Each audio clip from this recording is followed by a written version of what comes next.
Nighty snoozy snooze. Who did that? Who did that?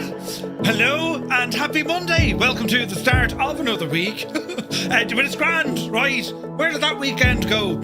You're very welcome in, folks. Tonight, we continue on with the rise and fall of Napoleon, our new series. Not very new now, but welcome to part 8.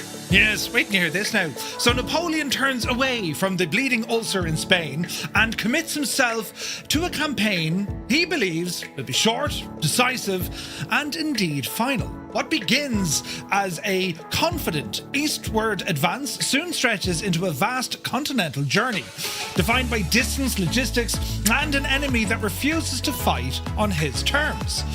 This episode follows the long road into Russia, through gathering points, forward bases, and ever-deepening territory as momentum replaces caution and certainty takes restraint.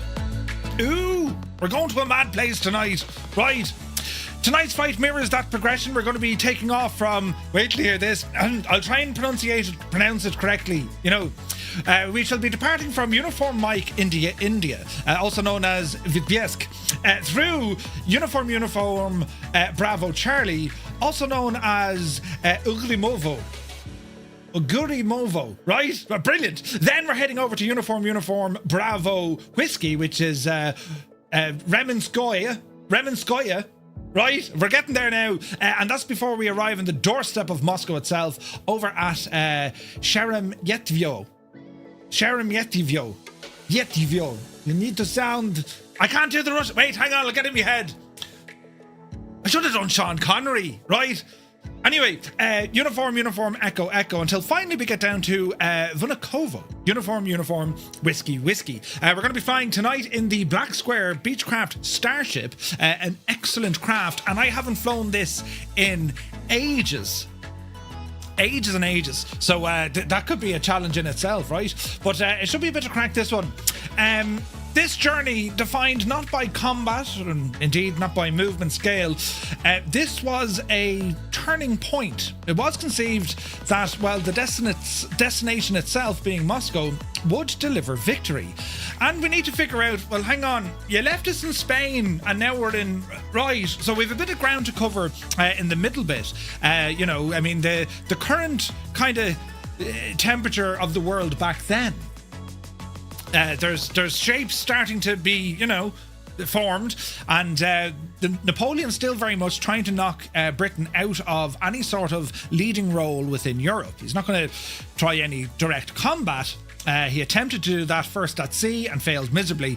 And then in Spain, well, the British came in and gave him a good run for his money. So the idea here was to push them out, blockades by, trade wars, as it were. As we learned last week, Portugal, who was trading with Britain, and then even parts of Spain, it started to get very confusing. So tonight, friends, as we fly into Russia, which we haven't done on the channel, it's a long time, we're going to be checking out some of the landscape. We'll see what the weather is doing, because at the moment now, right, it's a bit, isn't it? So we'll have to see what the weather's doing. Nothing like the old Russian winter. So we'll see what happens. But anyway, you're all very welcome in. You're looking well. How was your day? Were you in work? Were you in school? Were you on the DOS? You're very welcome in. You're looking well. Anyway, what are we doing? Flight time is about 2 hours. We've got a couple of stops along the way. We'll see how everything goes. As I said, the aircraft haven't flown this in ages, and it's persistence, state saving. It remembers where I left it off. 2 engines are under pressure on this machine, so I'll have to take a fierce handy look. She's coming for the spin as well. Brilliant. Who else now? Who else? Who's here? Eamon 1973. Very good evening. Hope you're well. Fierce Wolf. Looking fierce and wolfy. Vacuum is in the house. CP65. Good evening. Commander Balosh is here. Welcome aboard. Mrs. TPHI. Ups to down again. Welcome in. Eddie is here. Happy Monday, man. North Coast Mike, good evening. 98 Vulcan, hope you're well. Viper Strike arriving into LA. Ooh, nice. Toto 2495. A very happy Monday to you, Toto. Spitfire RAF 100 is in the chat. A very happy Monday to you. Super Typhon is here. Sup? Toto. Indeed, all the emotes Yes, brilliant. Flipper Alloy is here, 51 months. Cheers, man. That's insane support. Thank you very much. Chalks, good evening. Captain Sickbag from the sunny southeast, where it's 7 degrees in Tipperary. 7, that's all. But yes, Kill Switch, good evening. Gibbo Ireland is in the chat. Happy Monday, Gibbo. Hope you're well, man. Norse Viking, good evening. Guard Gaming, hello to all in County Galway. You're looking well. Two Dogs is here. Help, everyone. No, hello, everyone. Good to see you, Two Dogs. Sumner is here. He says, good evening, Murph. How did the painting go over the weekend? No, we did all right. Painting complete. Yes. Do you know what I've realised, though? So, do you know the corners where I painted, but there's cracks now after forming, and it's because I went like that with the brush. I should have went like that, but I went like that. I'll figure it out. It's grand. I'll use filler or something. It'll be totally fine. We won't panic. But yes, Hermit Something, very good afternoon from Boston. Hope you're well. Crafty Tigers is here. Robert J56, good evening. The Impossible Face, hello, hello. Hello. Febro is here, good evening. Crackers in the chat, welcome aboard. Wills, 1985, a very happy Monday to you. APU Inspector's here. We know it is the weekend. Oh wait, before we know it, the weekend is back. That's what we're hoping for, you know. You're very welcome in. DK Funfly is here. Stick Figure, good evening. Stu Snape, welcome in, man. Hope you're well. Malky Mac is in the house. Mr. TPHI, you're very welcome in, sir. Some Jammers here. New speakers, and you're a little loud now. Oh, be Janie then. Be Janie then. Good man, some Jammer. Yorkshire, good evening. Apache's in the house. McManser, good evening. Daddy Plump is here. Creo, hello to all in County Mayo. Hope you're well. Shuffle Shoes, shuffles in. AJH John, happy Monday. Chris Van Halen, good evening. UTB, 640. Welcome to the start of the week. Hope you're well, man. AZ Blue Line then with a Prime subscription, 48 months. Thank you very, very much indeed. The numbers, they're getting higher, aren't they? With the Janie. Flyer 10, indeed. Yes, I agree wholeheartedly. Nighthawk is in the house. Kozaki Flyer, good to see you, buddy. Strap 21, hola. Who else come in the door here now? PS Mirandai, hello there. Welcome in, buddy. Muse Fan bursts in the door, holding a door. Happy Monday, man. Hope you're well. Where is this now? Haven't fired up the sim yet. Grand. Mac Vision, good evening. Who else come in the door here now? Nutty Slack, welcome in, buddy. Hope you're well. Old Veteran 965. Scott, a very happy Monday. Hope you're well. Egged Barley is here. 58 months, man. Thank you very, very much indeed. Good to see you. Chuck is in the house. Welcome in. My weekend was not a sleeper. Oh, Janie. Alberto, good evening. Hope you're well. What did you... Oh, yeah. Were you flat out with the cadets this weekend, Scott? Right. Mrs. Toto was here. Hello, Mr. Murph, and happy Monday. Well, hello, Mrs. Toto. You're very welcome in. It's good to see you. Swap, mistake. Whose mistake? If it's not working now, I would bring my Piaggio P180.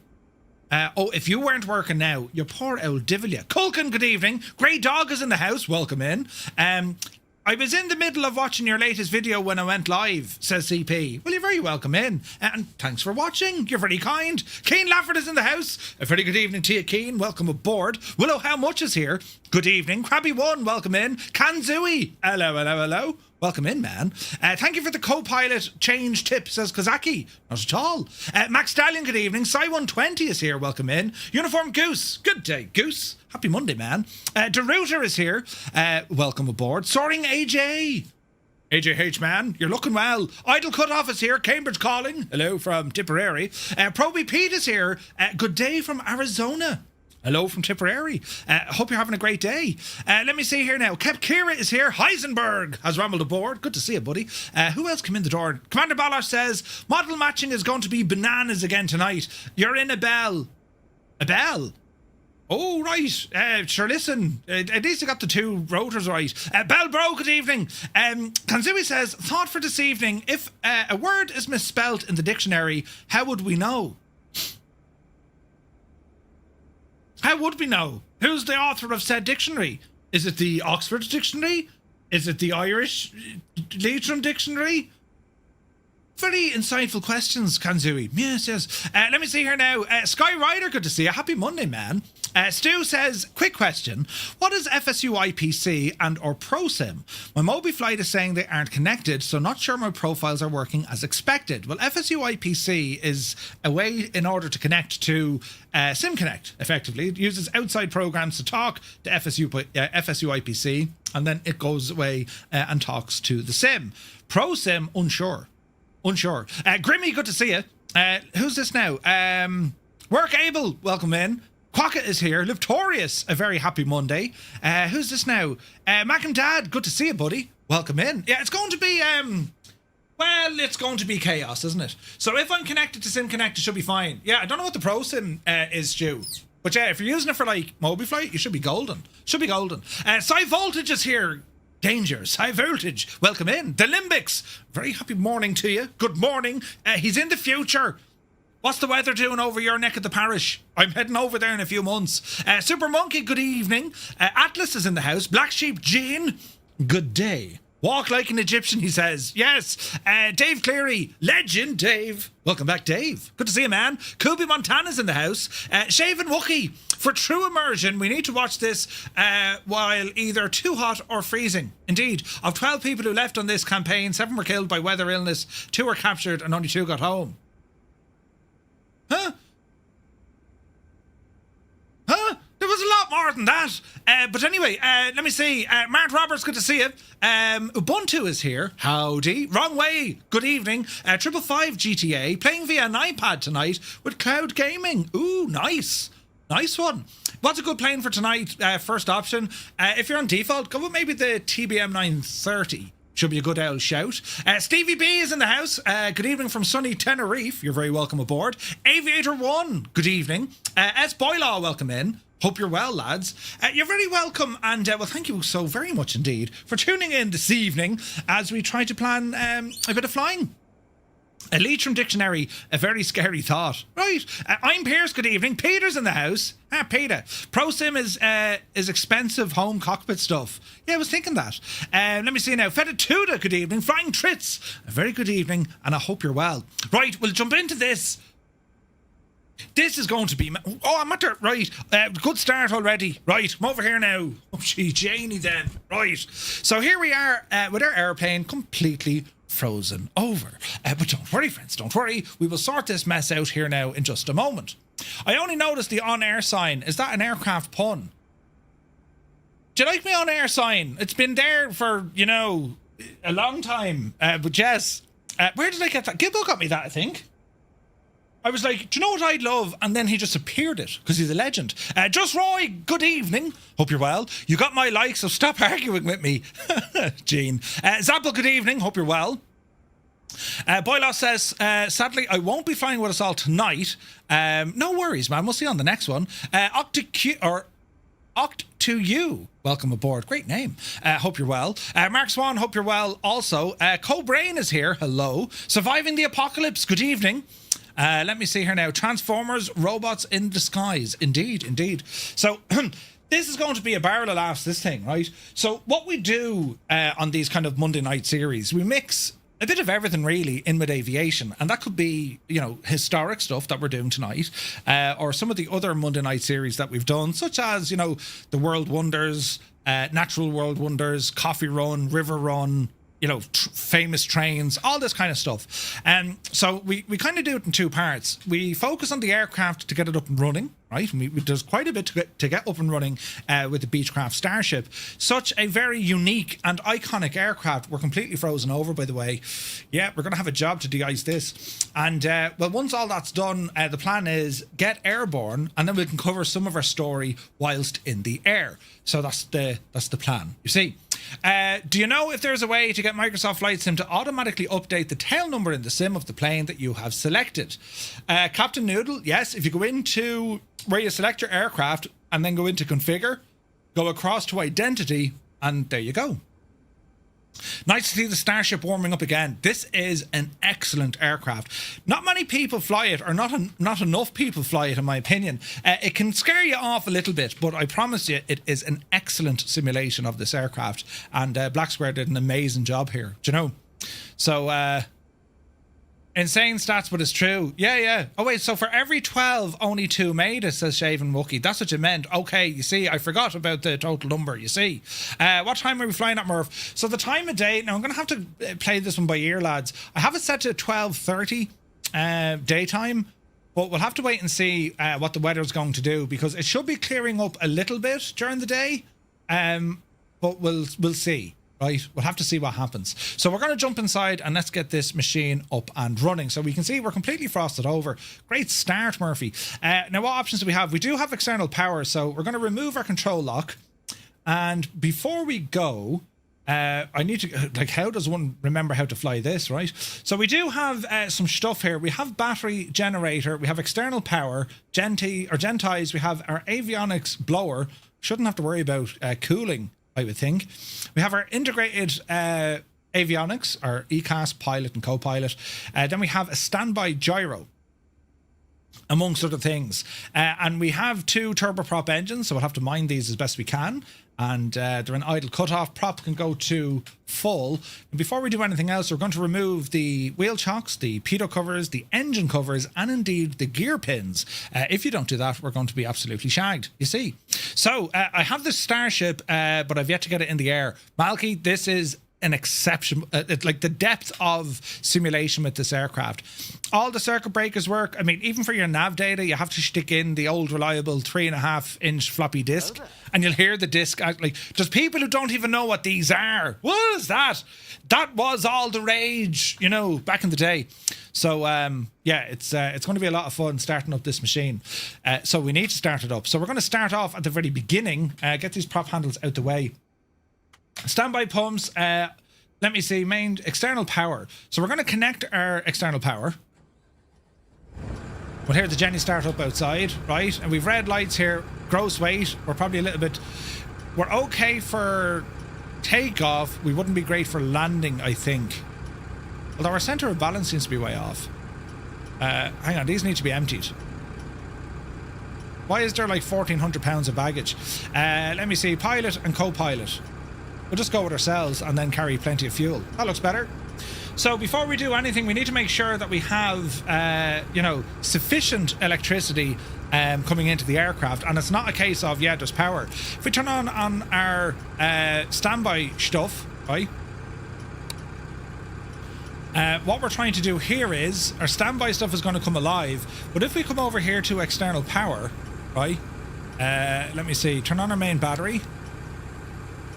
We're going to be checking what the load is. 28.1 volts, that's what we need versus our standard battery. So if we go and look at our main battery, 26 on our battery and 28.1 on the external power. So it's not fluctuating. If that GPU was fluctuating and you turned it on, she'd break. You could blow circuit breakers and whatnot. So we're now running on our external power, right? And before we go any further, we need to check all of our circuit breakers. Each and every single circuit breaker on this aircraft is modelled and is built into failures. And also mean time between failures is actually coded based on data that NASA has. There's a depth of simulation here, lads, you're probably not familiar with, you know. Where is this now? Anomalous signal station frequencies and so on. So in terms of the brains of this computer, right? We need to turn on some screens. So we'll get our ECAS on. And you're going to hear all the avionics fans starting to come alive. They'll be making noises and all this here now in a moment as well, right? So what else do you want to do? Inertial separators, they will be coming into play for this. We can also get on our de-ice equipment because we're on ground power, right? So windshield high, cockpit or co-pilot high, right? De-icer. So control standby no, pitot and static heat, put them on, right? Engine actuators, vent, wing, inboard, outboard, everything set to auto, and then we have our surface in here as well, right? So that's all on normal for the moment, and then we'll figure out what we need to do after that. That should start clearing some of our stuff here. So we'll go ahead and turn on some avionics power into our pilot systems. These take a moment to kind of warm up. Now, there's a lot of systems with this aircraft, but you can kind of bypass them as well. I mean, you can turn things off. You'll see that our engine condition on this aircraft, it's not particularly well. right? And the reason being is I've been a little bit rough with the aircraft. Electrical systems are coming alive. If we look at the cabin temperatures, it's cold as a divil, -8, so we're fairly frozen here. Note, I didn't turn on our avionics blower, for example. All right. Cyrus T, absolute legend. Did you see what he did? 44 months at tier 2. Cyrus, thank you very, very much indeed. Cheers, buddy. We've heard you have a lot of baggage, emotional baggage. Lear, good to see you. Don Waldy, good to see you. Who else came in the door now? That's a save icon. Yeah. Save icon. That's right, actually. Yeah. Jesus. Didn't know most of the hints. Very cool stuff. Thank you. Thank you very much. Piku, good evening. Hope you're well. Right, now, let's have an out gawk here. Anti-skid will be set to on. And what else do you want to do? Forward manual. I think we need to hold this. Ground de-icer test is on normal. Pilot windshield control, and that's all okay from there. We can also turn on some of our internal heat sources. So let me see. Bleed air, well, we're not running that at the moment, but we will get our temperatures up. Temperature mode is going to be hot as a divil. And we get some blowers turned on here as well. And what else do I need? That's kind of it for the minute.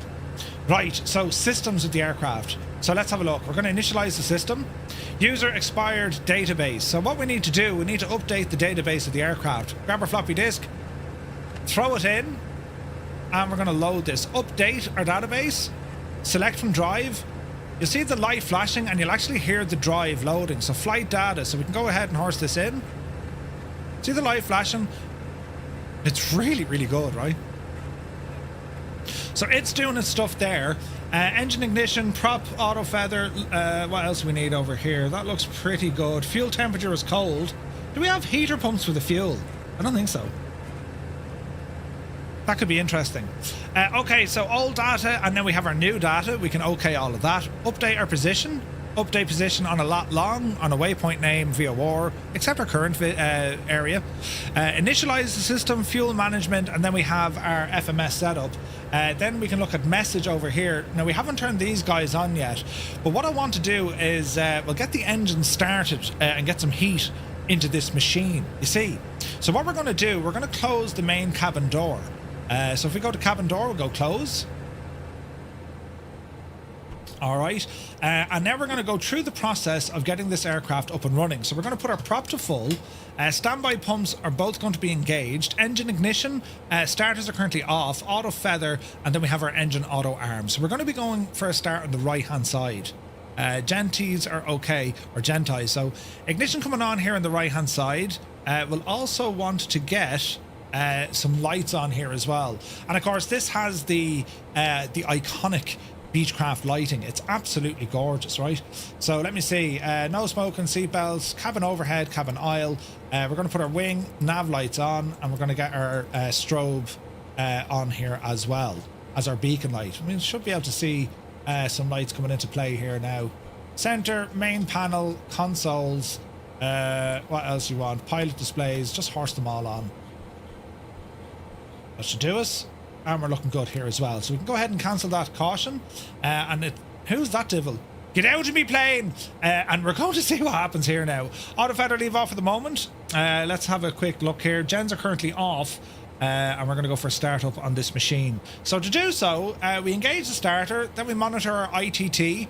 And we monitor our NG then as well. Right? Let's see what happens. So, let's see.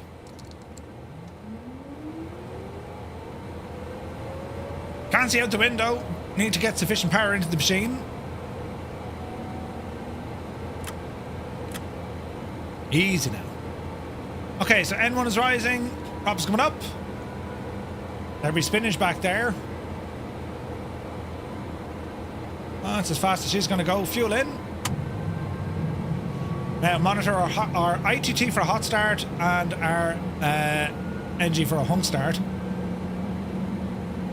650, that's very cold. And just allow N1 go past 55, which it has. Engine ignition, starter off. And we go ahead and put the right generator on. And if we check the right generator, the load is now coming in. Lovely. And we repeat the process now for the left-hand side. And we're going to keep this in a high idle starting up the left engine, right? We want to check outside. Beautiful sounds.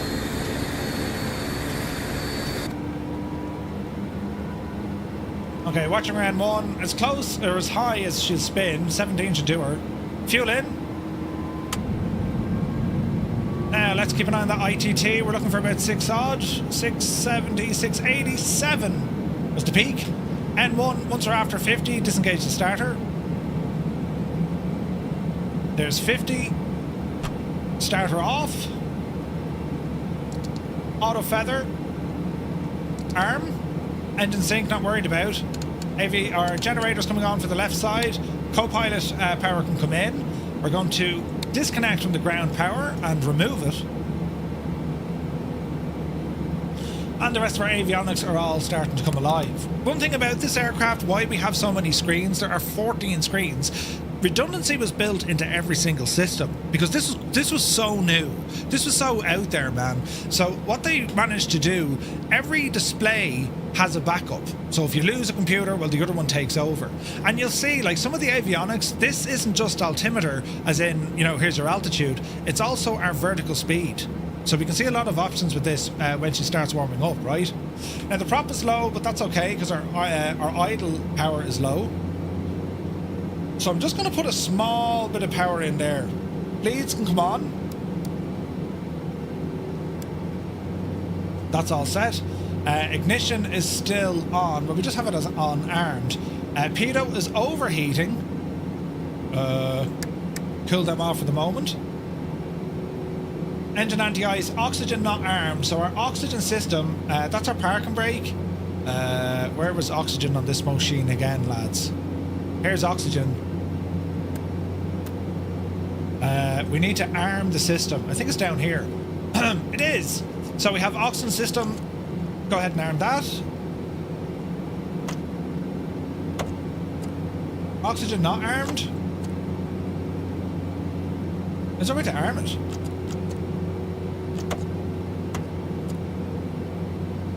Interesting. Are we missing something? Stall warning comes on. Defrost air, pilot air. Pull on, pull on. Pull on. Right, there we go. So icing's detected all over the aircraft, which we know about. So hopefully our screens here are gonna, you know, blast off, right? Top speed and ceiling of the Starship. Oh, top speed and ceiling. Beech Starship. It's such a cool plane. So, we have a maximum speed of 335 knots. It'll cruise at about 300 knots. Its service ceiling, 41,000 feet. For a turboprop? I mean, come on, lads. It's amazing. Amazing. Okay, reset our barrel, reset our direction indicator. And well, we could be waiting a while for this weather to kind of break off our stuff here. Taxi lights come on. Anti-collision lights come on. Easing out. Lights onto the bar. And if you look, oh yeah, we're completely frozen over. Beautiful cabin in here as well. What a machine, right? What a machine. This is close to an airliner engine start rather than turboprop. Yeah, very much so. Very much so. Right, what are we after here now? So that looks good. Engine producing heat. Inertial separator are open. You can see the foreign object foreign objects intensity is 2%. That's like snow, ice, all that kind of stuff. So engines are ticking over. Everything looks okay. No failures active, or at least there shouldn't be. Let's reset all failures. And we should be okay there with the tablet. Now, come on down here. Last couple of things. We have our GPS. Channel. We have pitch. This should all be turned to on as default. That's all looking good there. We have our takeoff trim.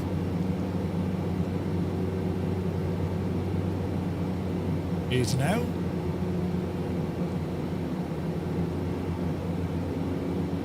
Easy now. Come down the road. Right, in terms of clearing off the old Cabin control. We're not going too high, but say 25. Blowers are all on. They're all on. Cabin temperature is very low, but that'll build now in a moment. Pneumatic pressure is good. Shouldn't be really jumping around. Let's go up here and have a quick look to see our canard move. So there is movement there. I wonder, was there a way that we could test or remove ice? You know what I mean? I don't think there's any way to get rid of it. Vent cable, horse them on. Engine actuators are on. Windshield control standby is set to normal. Ground ice test is on normal. So that's, we know they're working because we have a warning for icing, right? Flaps, that's okay. Flight director on. And what else do we have here now? Radios and communications, including we also have our ATC stuff. So let me see, here's our squawk. So we can change the numbers on this by activating everything on this computer in here, including our flight plan, right? Avionic status, this is where it goes absolutely nuts. That's all grand. Go back to index here. Crew notes, normal procedures. Press any line key to continue. Goes through all your checklists, right? If you want to go back to index, we can go now to our radar. And on our radar, we should be able to select additional options from here. So it's currently set to standby. Let me see. Radar. And in here then, FMS data, inspect waypoints, initialize our system. All okay. Fuel management is good. FMS, that's all good. Radar control. So we want weather. Let me see. Ground clutter, yeah, why not? Ground map, that's all okay. Gain works on this as well. Test mode off, stabilization on, target alert, and auto tilt. That should follow the weather for us. So that's all good. HSI on my left hand screen. And then we're going to be saying it's currently set to localizer. We're going to see, can we feed it some GPS information. Let us have a look at this. So we can put our flight plan directly into the computer on board. But in saying that, I'm just a little bit nervous that we've so much ice on the windshield that isn't clearing off. Windshield is definitely on.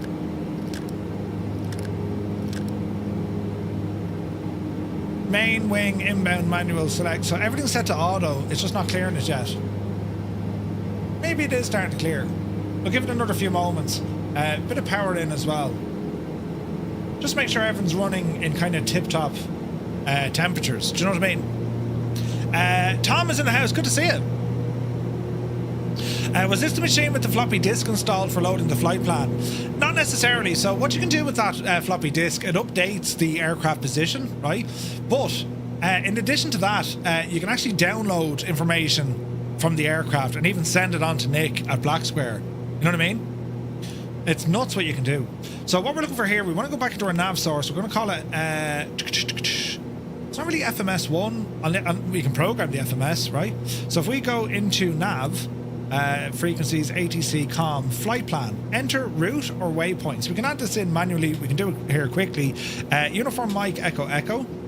Also the keypad here, you can go to the keypad or you can just click on it. So if we type in here, keyboard, see the little blue light? And if we type in uniform mic, India, India, enter. Okay. Next is going to be over to uniform, Bravo, Uniform, Bravo, Charlie. Enter. Next. After Bravo, Charlie, it's going to be Uniform, Bravo, Whiskey.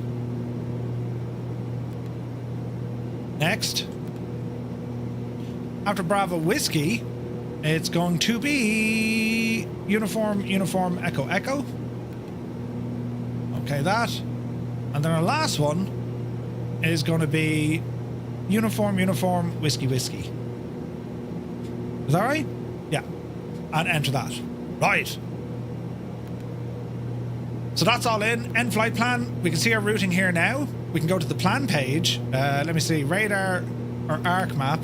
And then we can zoom.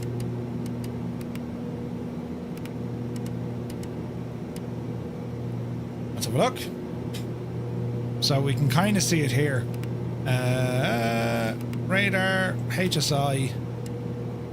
Range will do. So we're on FMS. We're going to be following waypoints direct 2s, which is fine. All here is grand. All there is grand. Audio, isolated speakers, that's all grand. Bleed air systems are working. Finally, our windscreen has cleared. We have a master caution. Roll pitch, it's not happy with. Double check our controls are free and correct. Nose up. Easy now. Alright, we're looking good there. Alright. Cleared the ice, we're good to go. Taxi lights are on. ATC. So if we go to... how do we do this again, Murph? Oh yeah, go to nav, right? ATC. And we can put in our code here. So let's call it 6461. Pop you in. 6461. It's now over here. ATC standby. ATC 1. That'll be like... what's it called? Squawk mode Charlie, right? Okay, initialize system, leave that one off. We're just going to work off the one here for the moment. HSI is good. We're going to go back in here to nav source. That's okay. Keep the flight plan. Systems page. Auto leg, yes. GPS, grand. FMS or GNS. Position hold, update. Sensors. They even have these... see this Omega? See this Omega stuff here? And station selection? I think they had one in Russia. If memory serves me, they had one in Russia. Australia, Washington, Hawaii, Great Britain, Reunion, Norway. These are basically prior to GPS. They used like satellites around the world to give different, like, just nuts. And it's all actually working in this aircraft. It is superb. Right, now that's great news altogether. Off the brakes, watch our power here. Double check our flight controls, everything's working. Quick look left, quick look right. And we'll very easily start our taxi. Watch the beta. And you pretty much taxi this thing in beta, you know what I mean? So, quick look here on Navigraph. We want to be taking off the opposite direction, so it's going to be 05 we're looking for, lads. I would think. Although the winds are very calm, we might get away off 2-3. We'll do that. We'll blast off out of runway 2-3 and we'll swing around to the right to get some sights here, right? So don't mind me mad taxiing. I can assure you all as well. Jeez, we've got a lot of planes here, man. This is awesome. So there is a bit of a taxiway here that we shouldn't be going on, but sure, listen, it's grand. We rang ahead and they said, Murph, no bother at all. I want to go for the slightly longer runway, in which we need to go right. Is it? Yeah, we need to go right to get to this. Or we just go straight across. We'll go left. We'll say nothing, it'll be fine. The avionics overheating. I doubt very much they're overheating. We can have a quick check here on our tablet. Go to the cabin. 90 Fahrenheit. It's not very hot. Once we get airborne, it'll actually cool it off. Right? Hey, got a nice mentor with us there, look. Alright. Now the Starship, this also flies really different as well. The flight modelling dialed into it. It takes a little bit of learning. Relatively easy to pick up and go fly in, but it can take a little bit of learning to kind of master it. I'm far from that mastering part, you know. So, let's see what happens here now, lads, right? So we'll let our way forward, nice and handy. Some Boris Audio Works here for our sounds. All right, engine sitting on idle. We're going to say heading mode. Now I want to zero the heading. We're also going to put in some altitude. We're going to call it 4,000 feet. We'll call it 5,000 feet. Push. Altitude select. bearing, and barrow. Now we can, oh, that's for hundreds. Vertical speed, we're just going to tell it, hi, we want about 1,500 feet on our vertical, right? And when it comes to our heading, I want to lock in our heading, which is this button here. So that's going to be fly the runway heading, right? Then everything when it comes to autopilot, I'm going to say heading mode is on, and we're going to go by vertical speed because I've already horsed that in there. So hopefully all of this now works and we don't end up in a terrible mess wondering, you know. So, watch your power, accelerate. You don't want to over torque the engine. That's pretty good. Auto feather is reacting. Airspeed alive. Ice warning light once again, but we're okay.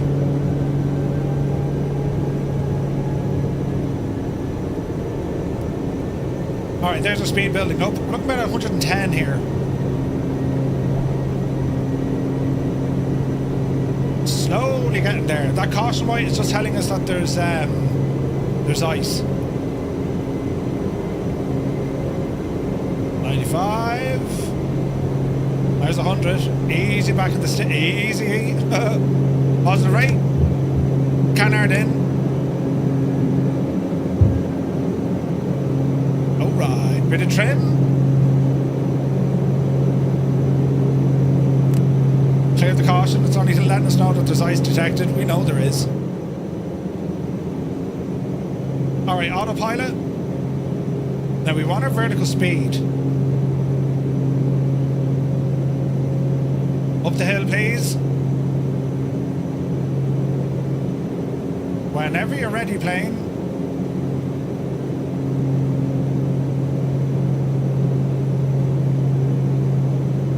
Really? Autopilot off, we'll climb ourselves.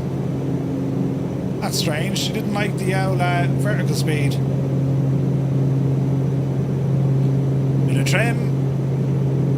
Jesus, we nearly hit some Russian trees. Where were they Russian? Ah, they weren't, we're walking slowly. Oh.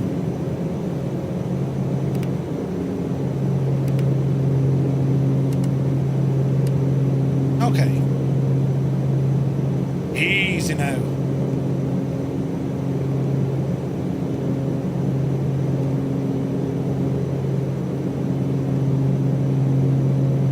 Bit of climb. And there's autopilot, so wait, VS, there you go, you big Aegis. So we've set VS of, ease it up, we'll go 2,000. Climb is good, power is good, and we are on heading mode. So we said we're going to spin over to the right hand side, get a look at some of the scenery. That is what we'll do. Heading over to the right we go. 300.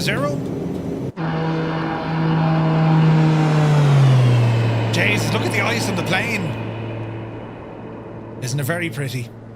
Absolutely gorgeous. Right, watch our speed as we're doing this now. We need to ease off our vertical speed. Bring it back down to maybe 800 feet a minute.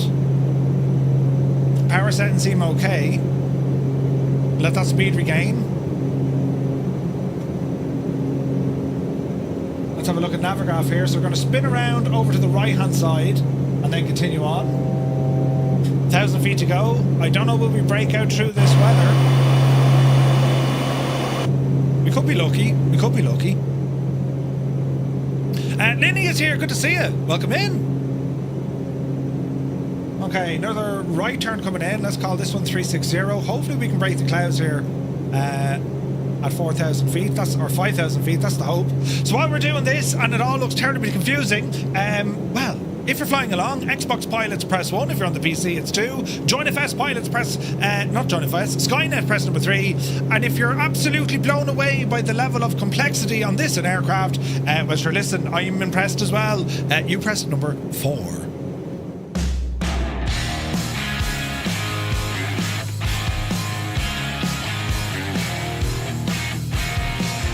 Hello, Fireflies.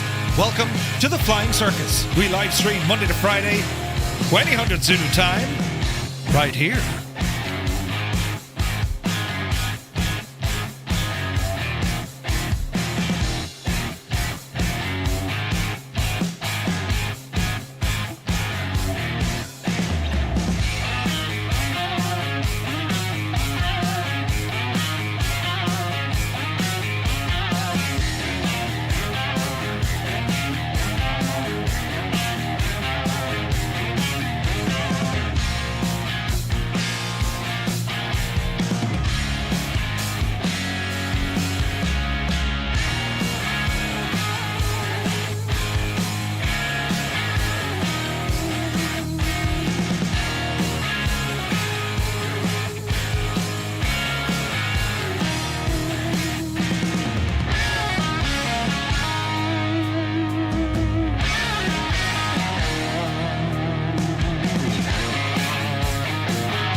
right, all right. Where is Skynet? You're still using Join FS?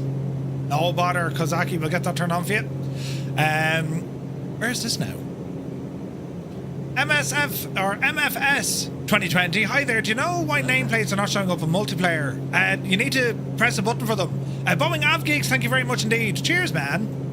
Right, let's have a look here. So we are needing to follow nav mode now. So if we arm nav, she should follow it. There she goes.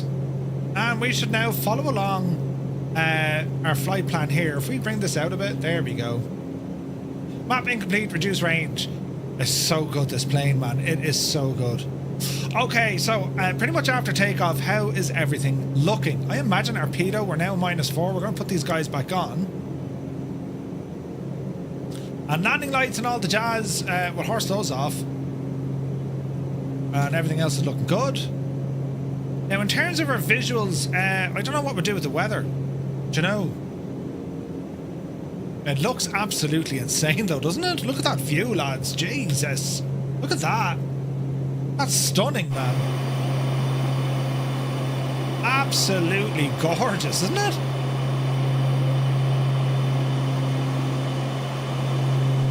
The lighting especially, man. That's absolutely gorgeous. The old Starship. Right, quick check on everything. So, engine conditions are the main ones. We're looking at our torque and also our prop. Let's bring up our visualizers here to make sure we're not, you know, completely shagging it. Right, let's have a look. There's a lot of foreign object stuff, so we need to keep an eye on that. Our speed is quite high. How we know we're going high? Do you see the shake on our canard? See the way it's vibrating and shaking along there? That's an indication of high speed. So our left engine, not great. Right engine, not as bad. Now, even if you do, you know, babysit this airplane, if you're super gentle with it, the engine condition will still run down because it's wear and tear, right? I mean, the engine itself, it's wearing itself out, right? So we need to be careful with it. So, how is our speed looking at this power? I'm going to ease off the power a little bit, lads, because we're booting it. So I'm going to bring everything back down into the blue range. Or teal. Cyrus should be happy with that. And ease it all off. And that's where the engine is going to be most happy. Engines are going to be most happy, right? It's also going to help Greta there with the old Janie then fuel efficiency. Do you know? So our speed will filter back a little bit. You can see now that we've calmed everything down. It's not as shaky and as rattly in the aircraft, which is nice, right? So we should now be planning to make a bit of a left turn to follow directly onto this magenta line, right? So I'm just going to wait for that to engage as we're looking at some of this scenery, which we'll get a glimpse of what's on the ground as well. And I gotta say, man, it's stunning. A lot of where we're flying, though, I mean, there's no photogrammetry out this neck of the woods. It's kind of like your default standard scenery, but it is nice. It's pretty. I mean, look at this view here. Like, that's just gorgeous, isn't it? Like, that's stunning. Okay, so nav is now rolling the aircraft left. This all appears to be doing exactly what we wanted to do. The main thing here is we want to mind the engines. Now, don't let this aircraft scare you off. You can turn off all the damage and the fader systems if you just want to fly the thing to learn it. It invites you to learn it. There's so much depth to it, though. It's incredible. It really is. It's not everyone's cup of tea, but I'm a huge fan of this plane, man. I think it's awesome. Absolutely awesome. So we have notes and, well, things to learn. So let's get to it and let's see what happens.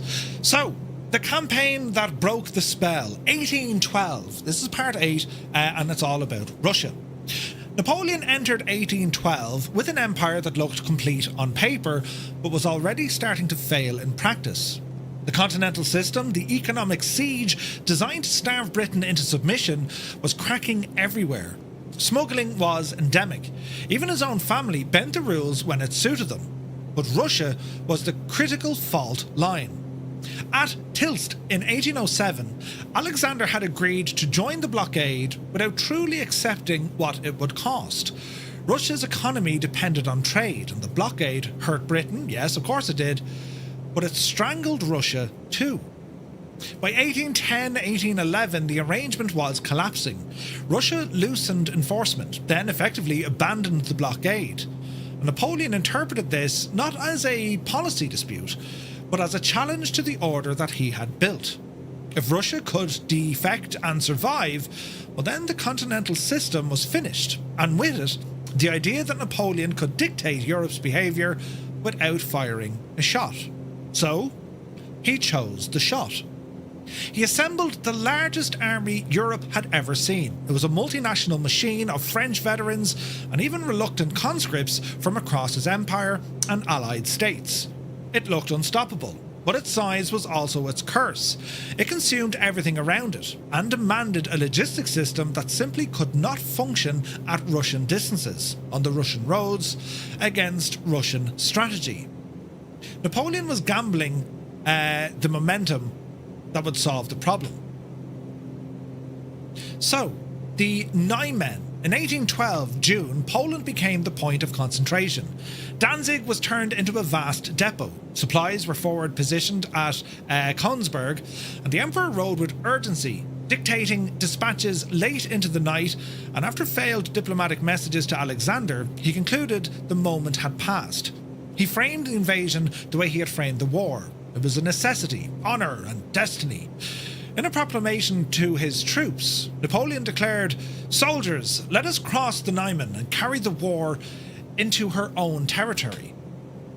Alexander replied in a very different tone, as restrained, moral and deliberately defensive. He said, "The Emperor of France, or of the French, has been the first to declare war. Warriors, you defend your religion, your country, and your liberty. God is against the aggressor." Two empires, two narratives, and one unavoidable fact.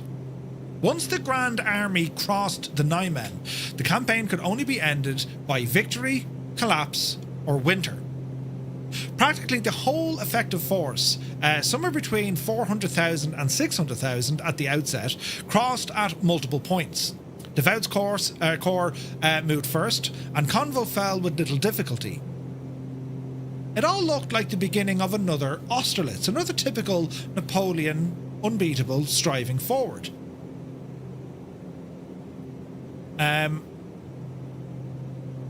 One historian captured the spectacle in language so confident it reads like a prophecy written in ignorance. The magnificent array, the universal enthusiasm, the shining cuirassiers crossing the river, and then the chilling line that matters most. If anyone had foreseen the shattered remnants that would return months later, it would have seemed too dreadful for any human powers to accomplish. But that catastrophe didn't begin with snow. It began with the distance. The first cracks appeared almost immediately. Roads that dissolved into mud, storms in high summer, villages deserted, food removed, wells were spoiled, cattle driven away, and the land itself was being emptied ahead of Napoleon. That wasn't by any accident, that was the design. Captain Le Bohème, marching with Eugene's corps, described the sensation of crossing into a different world. Forests were gloomy, villages abandoned, rain turning roads into graveyards of dead horses and overturned wagons. In a march of 50 miles, he noted, 10,000 horses succumbed. Jeez. This matters more than it sounds. Horses weren't just decorations, they were the engine of movement. Cavalry, artillery, supply, even ambulance. When the horses died, the army's speed died with it. And when speed died, Napoleon's whole method died with it. Still, the Russians refused the battle Napoleon needed. Barclay, the Tully, and also the Bagration retreated again and again, pulling the French deeper into an empty country. Further from their depots, further from their forage, further from sanity. Napoleon's war machines, built for rapid annihilation, were being baited into becoming a slow, starving procession. Russia could afford to wait. Napoleon could not. And this was the tactic of Russia. They didn't have to meet him straight away at their borders, not at all. Russia is vast, and this has repeated itself over the centuries. When it comes to Russia, the landmass is absolutely massive. They can afford to take their time. The very same thing happened during the Second World War. This should be live weather. This is live weather. Looks kind of mad, doesn't it?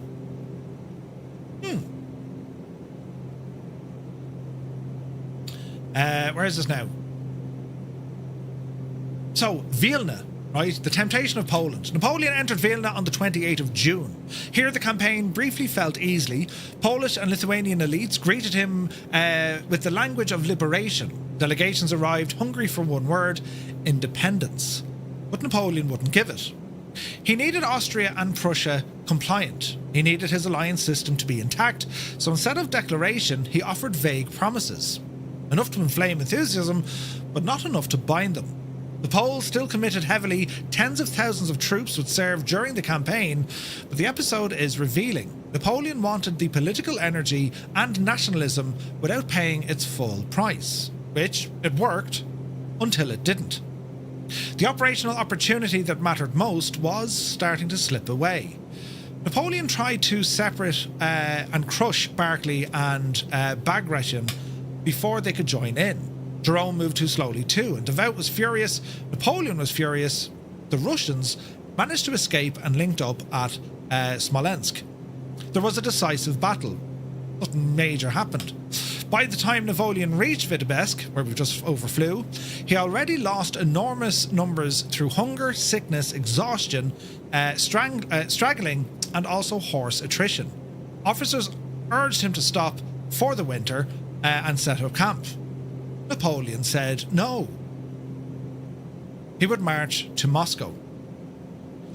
So Smolensk, we're flying very close to that in a while.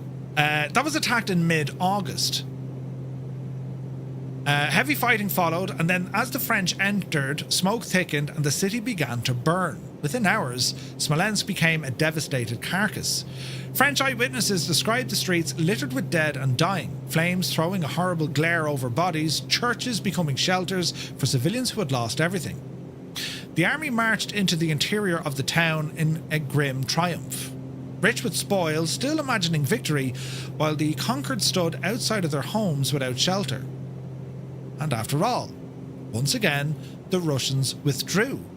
Napoleon had won a city that was no longer usable. There was nothing to do there. Everything was gone, taken, destroyed, set on fire. What could he do? He hesitated. He knew it was going wrong. But he couldn't accept that stopping now would be interpreted as failure. Not by Europe, not by his allies, not by himself. Sorry, would be interpreted as failure. So he gets all this way, the Russians still retreating, not facing any major sizable force in the field. Keep pulling back all the way. And every time the Russians are doing this, the French are overstretching. They're losing men, they're losing horses, they're losing equipment, they're running down supplies. They're really starting to drag this out. And the Russians are too aware of this. They're too aware of this,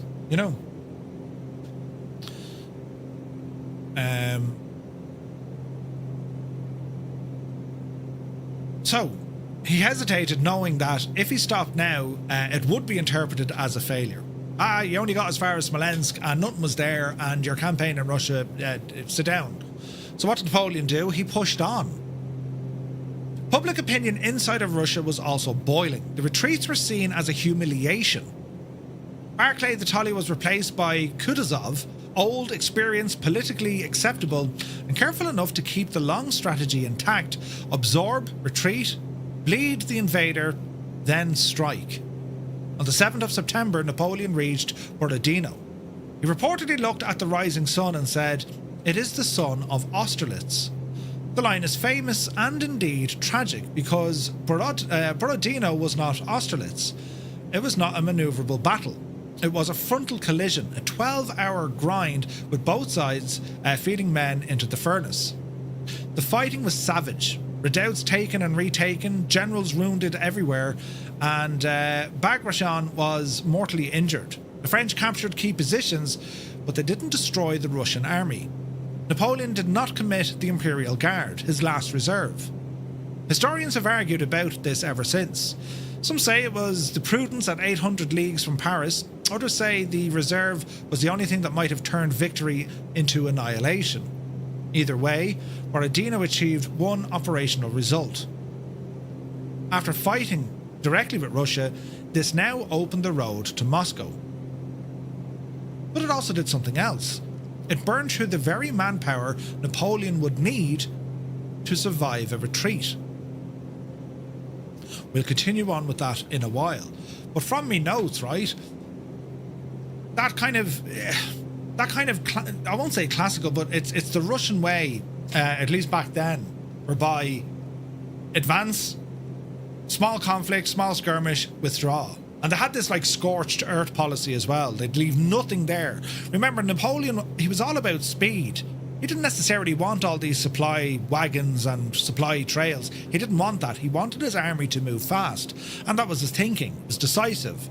Move in quickly, strike quickly, and then that's it. That's the way he's operated for the past 15, 20 years. Russia was so very, very different because you just can't operate fast. The country is so vast. It is massive. And to give you just even a small idea, even of our flight plan tonight, to which we are travelling a fair whack of mileage, right? I mean, 200, we're doing about 320 kilometres tonight. And just to give you an idea, we're not even scratching the surface. I mean, Russia could, I mean, hello, like, from here all the way across, the landmass is absolutely massive. Now, you could say, well, a lot of Russia isn't inhabited in. You know, people don't live there. It's too extreme, right? Parts of Siberian winters and all this sort of jazz. But when you look at the populated areas, and even when you draw in, you know, the location of, let's say, kind of St. Petersburg, Moscow, and then you start deepening in a little bit further, I mean, the country is massive.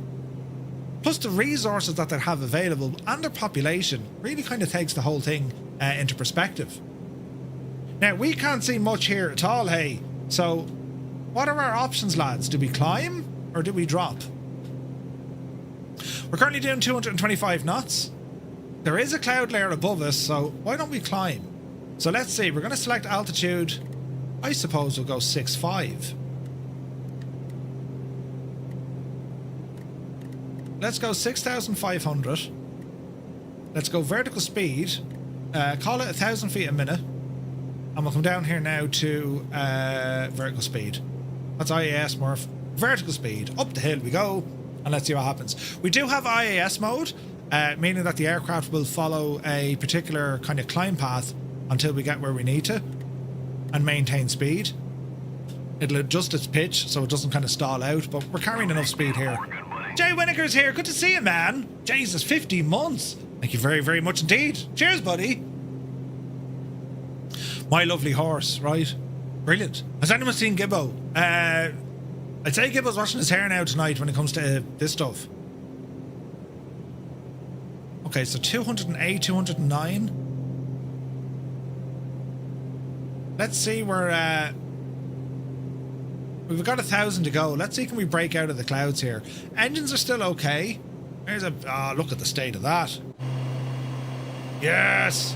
So there is a cloud layer we're trying to do, right? Ask the other corporal how big Russia is. Yeah. Like, it's a defence mechanism. Like, if you look at the likes of, say, Great Britain in particular, the island, right?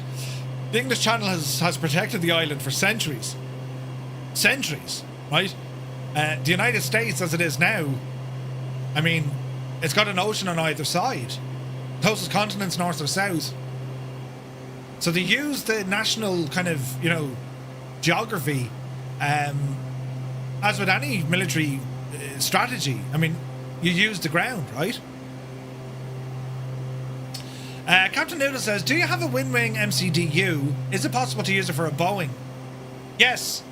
Not out of the box, though. In fact, funny, Gibbo actually got his working the other day, or the other week, by using SPAD.next. And he was able to use that equipment to work in a Boeing aircraft, which is, like, nuts, you know. It's pretty cool, right? We're at 6.5. We're kind of surfing. Okay, there's a whole lot of weather now on the way. This isn't going to bode well. It's grand. There's nothing to worry about at all. Although, Janie, then, doesn't it look absolutely gorgeous? Do we have tunage here? I think we do. This could be interesting. Wait now. Ah, yes.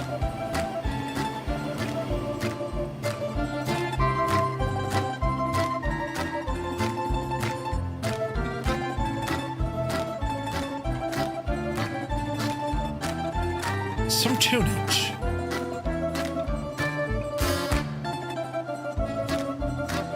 So our final destination tonight is indeed Moscow. Our plan is to overfly the city, have a look at all the sights.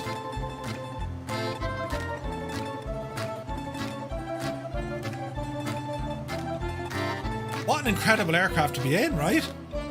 You've ordered one but you weren't sure. Makes sense.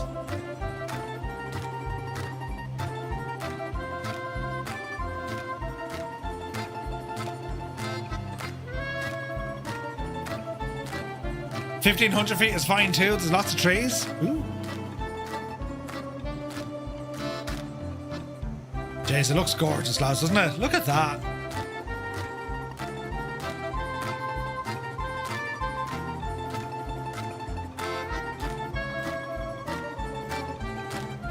Beautiful.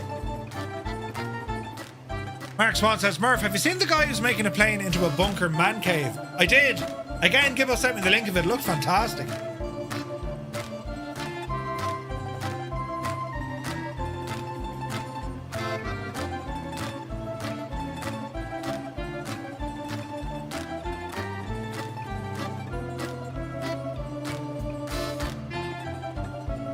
Isn't it such a cool looking plane? You either like it or you don't really care for it. Do you know what I mean? It's very, very good. The design was just light years ahead of its day. And yet, in saying that, this Canard design, I mean, a Canard design, the Wright Flyers flew with a Canard design aircraft. Right? Which is nuts. American plane, right? Haven't broken too much, Dougal. You're very welcome in, buddy. Now, as much as I like kind of bad weather, we're going to have to get creative here because we can't see a shagging thing, right? So if there's no immediate Bejani, then wait, hang on. Pause. You went live time, you muppet. Custom time of day was back around, I don't know, 1 o'clock-ish.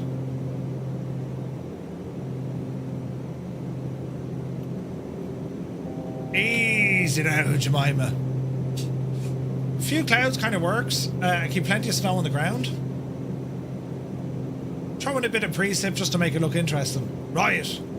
So a few clouds with a bit of messing going on. Check your temperatures. They're all looking good. What is the temperature actually in the machine? Let's double check. I like the Starship. It's the Aerostar I don't like. You don't like the Aerostar? What? What's wrong with the Aerostar?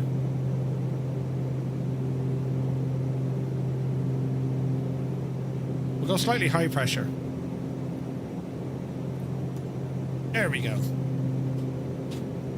Love this plane. Haven't flown it in a while. It's so unique. It really is. It's a very belongs in space look. Very much so. Why didn't it work? Too expensive? Yeah, like, I mean, I don't know how many of these are left flying today. Get a load of this, right?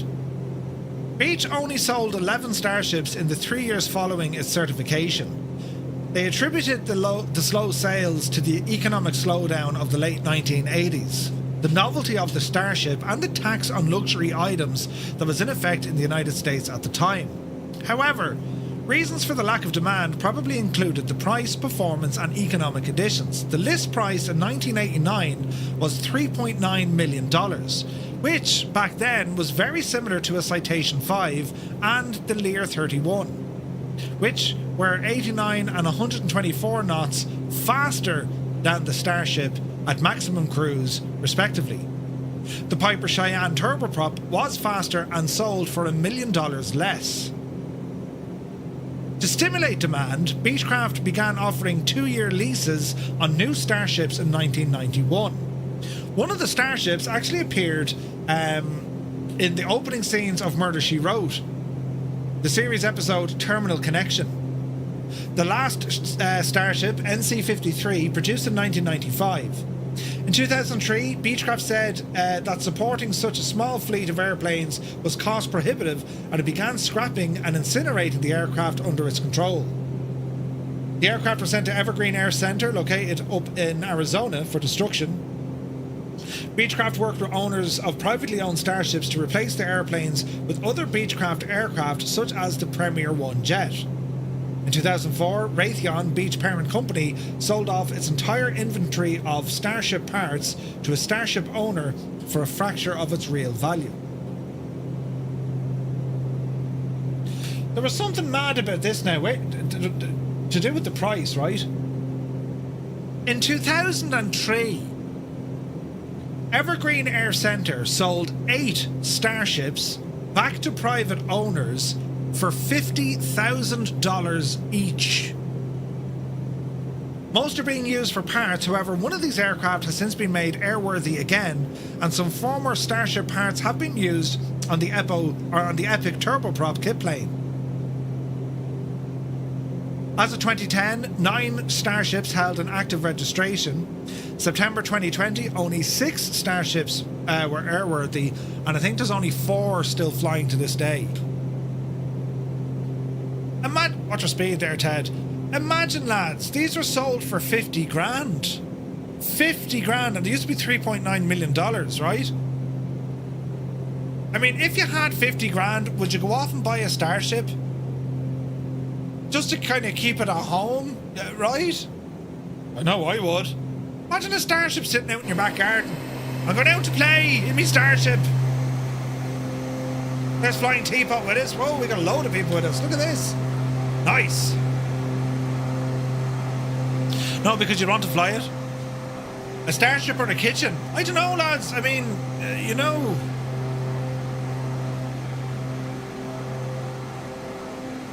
I mean, look at the cut of the thing. You'd live in this, sure. Well, you nearly would. You'd have to connect it to ground power every now and again. Right? I tell you, you'd build one hell of a simulator out of it. Imagine a fully fledged simulator of a Beech Starship. I reckon the plane would be more popular if you could fold away the wings a bit. It's so wide. Energizer, good to see you, buddy. It is so wide. This thing is massive. It's a huge wingspan.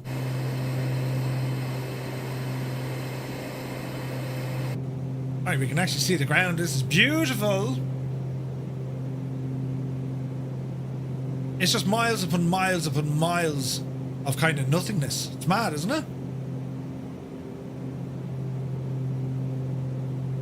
Yeah, but it's something like going to a boneyard and buying that cheap. Sure. Oh man, I'd love one. If anyone's in America now and they have their hands on one of these, just send one over to Ireland. I'll take good care of it, you know, I'll mind it. Your first house cost you $52,000. You could have bought a Starship. You got point proven. You see? It would have been, well, maybe not better, but like, you know, you'd have been happy. Yeah, happier. Right. Let's get a now look here on the old Mapation. We're over this neck of the woods. We had charts until, that's interesting. We had charts over at Vitebsk. Vitebsk. I don't know how you pronounce all these places. There's Smolensk. We learned about that there. And then our first stop is down here. Kaluga Grabstevo. It's pretty mad, lads. Class as a large ship when it's simply too wide to be a medium. QC Frank, there you go. You can get 2 Starships. Yep. Like, I'm so happy this is in the sim. I just think, like, aircraft like this, I mean, they're fascinating, right? When you learn about the story. But then when you see the airplane, I mean, this was so far ahead of its time. This was so advanced, right? And I even remember the trailer that came out with this aircraft. It was like 1980s Miami kind of vibe. Oh, man, it was brilliant. You do see the odd one flying on VATSIM. I need to start flying this friggin' thing on VATSIM. That's a great shot there with the citation look.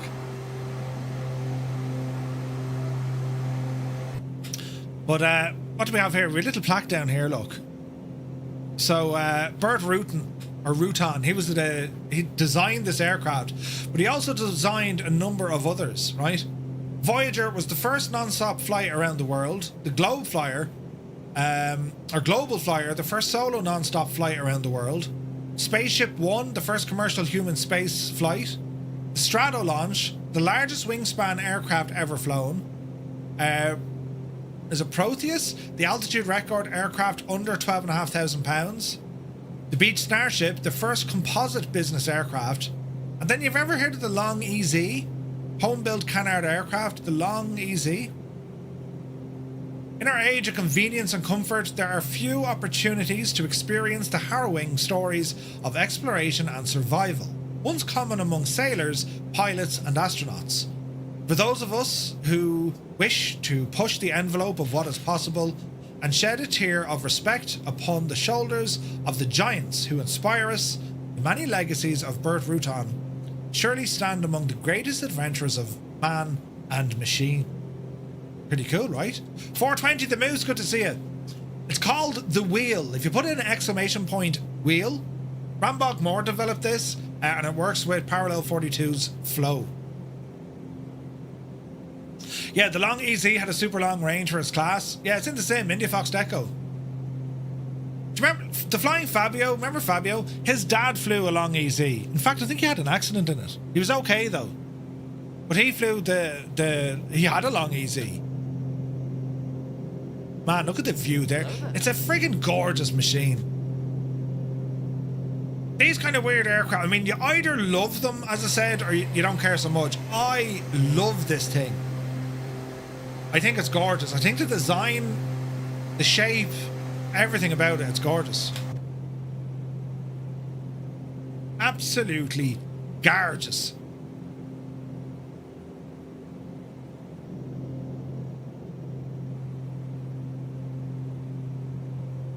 It's not going to do well necessarily on short takeoff or landings, right? It just isn't, right? So if you get an idea of the design, the Starship is noteworthy for its unconventional carbon fibre reinforced polymer composite airframe, a small front retractable wing that produces lift, lack of centrally located vertical tail, and it uses a pusher engine propeller configuration. The aircraft employs a front wing variable geometry variable sweep surface to counteract the nose down pitch from the extending the flaps and producing lift, making the aircraft stall proof. The carbon fibre reinforced polymer composite was used to varying degrees on military aircraft. At the same time the Starship was certified, no civilian aircraft in the United States had ever used it so extensively. Beech chose this composite for its durability and high strength to weight ratio. And according to Beech, the Starship weighs less than it would if it were built from aluminium. Nonetheless, the empty weight of production aircraft exceeded the target by several thousand pounds. They studied several configurations before settling on the Canard configuration in early 1980. As configured, the Starship is difficult to stall. The forward surface stalls before the main lifting surface, which allows the nose to drop and more normal flight to resume. A traditionally located vertical tail would have transmitted propeller noise to the airframe. In its place, directional stability and control are provided by rudders mounted on the winglets. Because of this addition, Beechcraft called the winglets tip sails. Ooh. Scob, good to see you. Yeah, he's out there as a CFI. Is he still a CFI out there? Because I thought his idea was, or his plan was, to build currency and then go back into commercial flying. I thought. Retriever Neil, good to see you. You've been setting up the MD-11. It's so good. That MD-11 is so good. If this was a car, what would it be? Something like a Cohen's egg because how different it is? Possibly. I mean, it is so very different. Look at that shot there. Grimmy, absolutely gorgeous. Well, he was there and then he disappeared. Man, that TBM looks good. So these were called tip sails. And yes, they're massive. I mean, you think of wingtips in an aircraft or sharklets, right? These are huge. Skoda! Oh, you got a new Skoda as well. Good man yourself. Super Ty says the only Ruton aircraft I saw in real life was a one long EZ. Oh, you saw two quickies as well, the Q2? They were mad looking. John Denver flew an EZ until he didn't. Jesus. Did he crash in that? He did. Mounting the engine so that the propellers are facing rearward, pushing the aircraft rather than pulling it, is done for the purpose of a quieter cabin. Since the propellers are further back from the passengers and because the vortices around the propeller tips do not strike the fuselage, the propellers are operating in a turbulent airflow in the pusher configuration. High velocity exhaust gases are discharged directly into the propellers, producing more noise when they are than if the propellers had been in a tractor configuration. Now that's also important to note because it's actually another feature of the aircraft.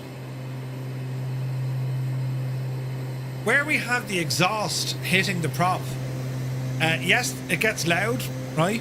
But also, it's kind of like this naturally aspired prop anti-ice feature.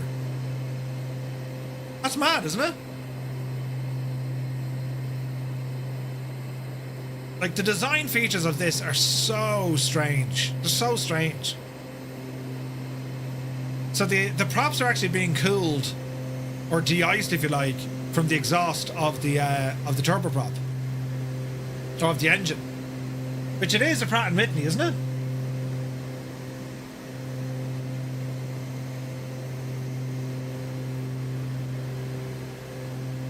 Yeah, they're PT6. You should be able to tell a PT6 mainly from the design of the exhaust, how it turns and bends out. Pretty cool, right? That's why the P180 is loud from afar when it comes in, but still quieter, let's say, than the later 25. Yeah. Good versus ice, bad versus missiles, right? Patelli, good to see you. And then we have all the various air intakes. So we have our engine cooling, right? But then we also have the cabin cooling, which is done from here. So this is an air intake valve, which comes on into the fuselage aircraft, ram air effectively, and that's where that horse is in from there. Various antennas. Our landing gear, which aren't completely covered, so they sit out. But if you look at them, the drag is reduced by that vent there.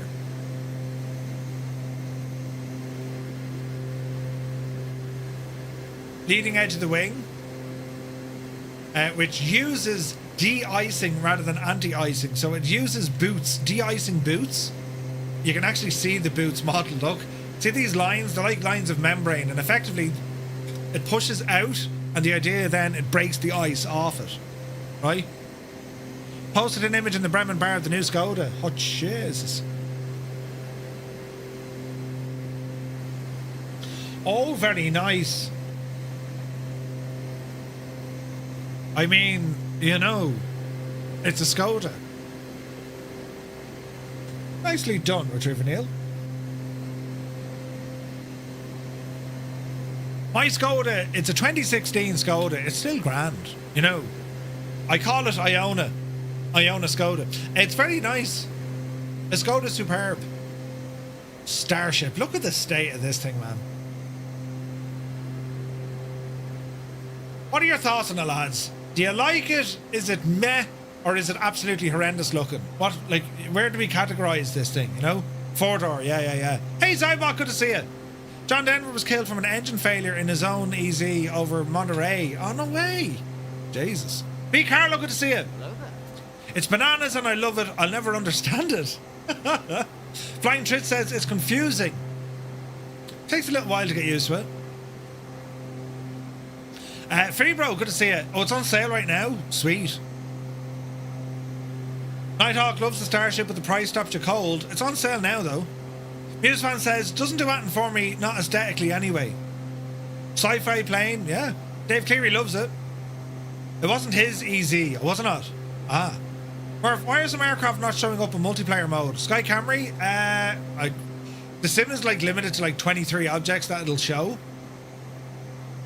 Mark Swan says nice. Super Ty says weird but good. Simon 20, worth every penny. Yeah, it's a cool. I love the thing, man. I think it's awesome, and I fully appreciate it is weird looking. You know, like it's not like, huh? Energizer loves it. Retriever Neil loves it. Yeah, man, it's good. I love prop pushers. The P180 got me into them. Yeah, the P180, the Avanti, that's another mad looking machine. It's kind of sad that this aircraft just didn't really perform, you know? You love the CRT screen physics? Yeah, so good, isn't it?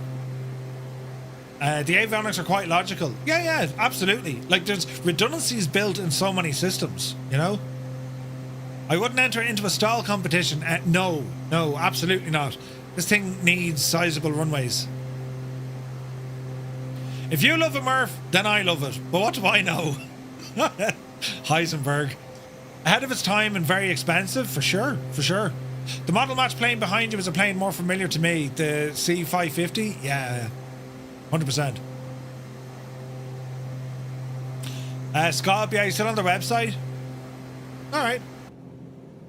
Right, how are we looking in here? So, engine power, I mean, look at this. We're getting phenomenal speed here. Engine conditions are okay. We didn't worsen things, so that's good. I kept the inertial separator open. We can probably close these now, right? And watch what happens to our torque when we've done that. See it rising all on its own? And that's just because those inertial separators are starting to close. They're going to allow more air into that engine, giving it more power, more oomph. It's usually about 20% torque. 15-20%, I think that's the rise in a PT6. So you can see it down here. This flap, this articulated flap, right, that was down. It's now open. And we've no worry of foreign object debris.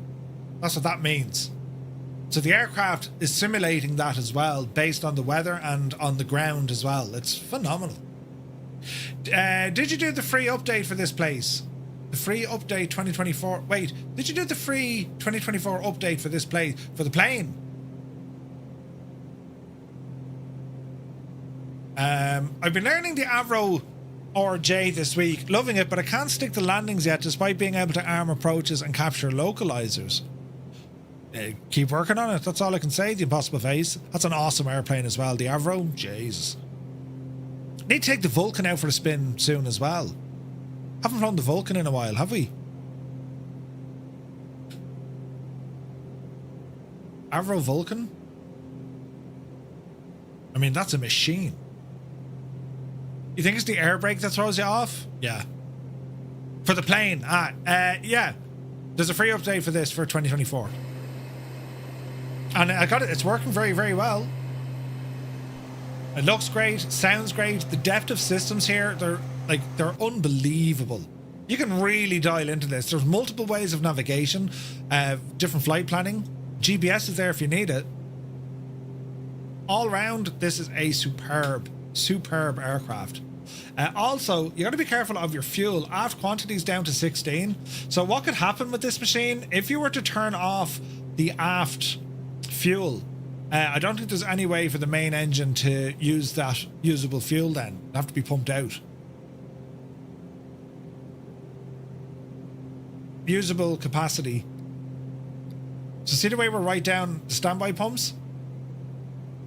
External power is off. I think we're okay with everything here. Avionics blower, we'll stick that on for the crack. Let's see what the temperature is. 77 degrees. And see the way we have this animation of the avionics bay? We also have AC running. Instrument panel is hot as balls, hence we have this running, right?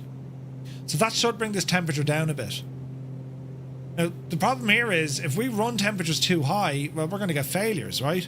And you might know of a failure. And you might go in and say, a circuit breaker has popped. But there could be multiple systems that cause that one breaker to pop. Like, there's a lot going on with this. There's over 100 failures. It's incredible. Spat is here, good to see you. How are you, Murph? You've inspired me to do my first VATSIM flight the other day. I made a little mistake when first contacting the departure frequency, but I love the experience. Dude, that's awesome. Well done, man. That's fantastic news. Your plane is now a white nose. It should be green. Uh-oh. Nutty Slack has been learning the PMDG 737 with the help of AI. So far it's taken my boots, my clothes and my motorcycle. If it tells you to come with it if you want to live, run away. Run far away. I'm enjoying that 737, man. I like flying it. 420 the Moose says, this plane is a beast to learn. It's so good. But like, you have a lot of help. I mean, there's lots of documentation. There's a great manual. Yeah, it's so good. It's so good. It's a great machine. It's so different. I think that's why I'm kind of drawn to it. Like, there's other aircraft that are very different, but I'm just not really excited by them. This thing kind of ticks all the boxes for me. Man, look at that view there. Isn't that absolutely gorgeous looking? Shit. It is absolutely, pardon me, absolutely stunning.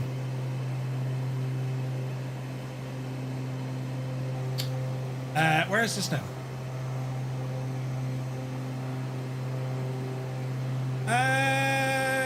Sure.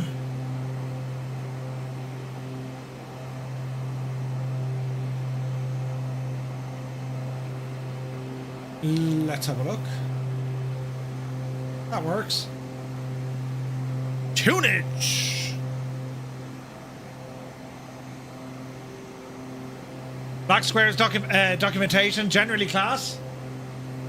Generally class. Between that and Fortress streams on the Barons and Bonanzas, feel much more confident flying them. Nice.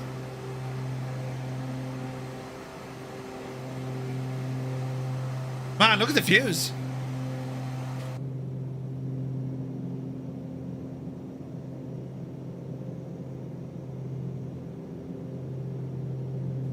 It's mad, like, it's not a place I'm used to flying in.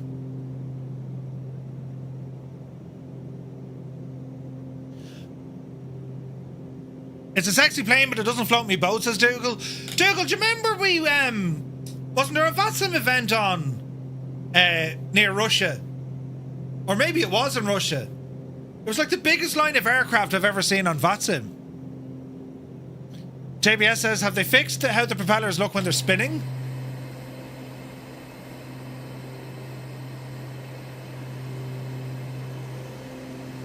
Trying to see, can we get the sunlight? And they look okay to me. It's a plane design that only a mother could love.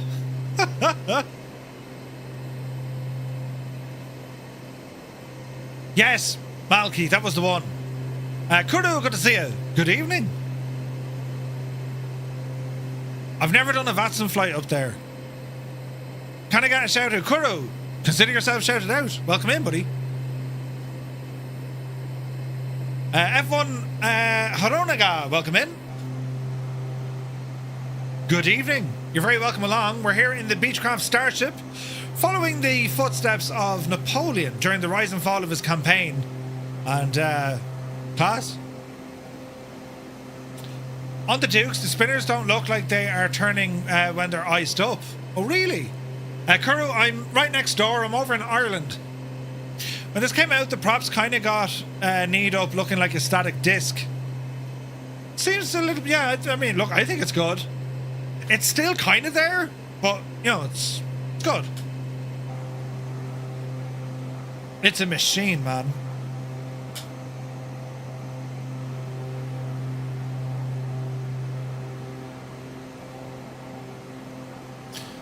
So after our landing, we'll continue on with our story. It's all about the approach into Moscow. Favourite Beech is the B1900. Made a pretty penny on FS Economy with it. Nerf my age, I would love a B19 in the sim. I would love it. Most unusual plane. It's built specifically for Mrs. GPHI, as it's already half upside down. Right? Courier, take care. Buttons. Right, we got a landing to make.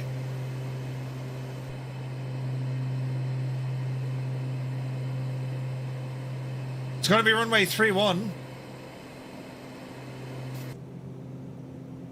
So let's do a bit of jiggery pokery here. We're going to make a turn. 120 degrees. Let's go heading mode. We're going to set a new altitude.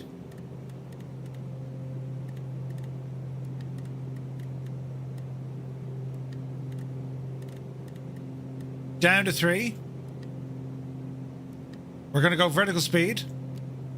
Nose down. Let's go 1.5. Let's ease back our power.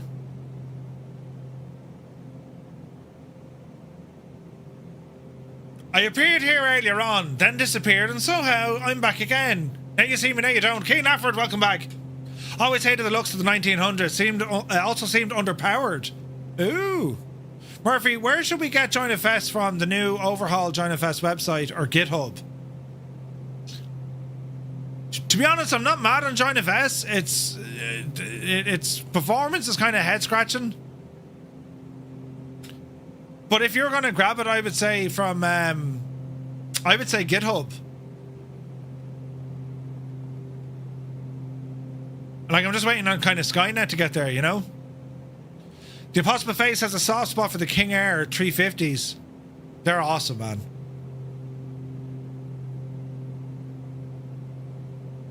Briggsy, I got same intentions. The 7.3 and the 777. Jeez, that's an expensive day, Briggsy. Country Flyer is here. Good to see you. Mark Swan says, if you could fly on any plane, what would it be? Oh, DC-3. DC-3, man. Angels 1.5 had 2 CTDs. A King Air 200 Super Tie, I would love that. The Beech 200. Beautiful. Lights.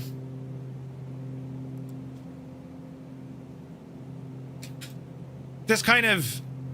That's the buildings, right? I mean, it's that kind of... what's the word I'm looking for? Typical kind of old Soviet block apartments.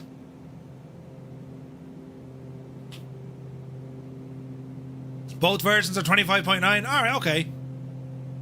Does the Starship have VNAV in the avionics suite, Super Tom? I want to say yes.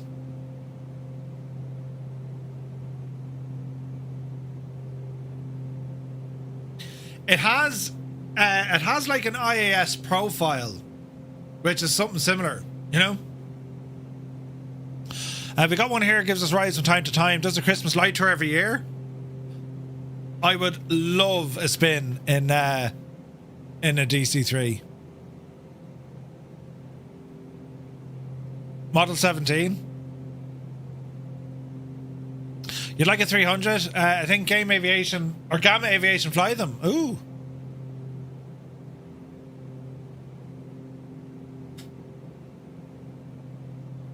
The tunage. Right, we're going to be landing over here on the left-hand side. We can see the lads on approach.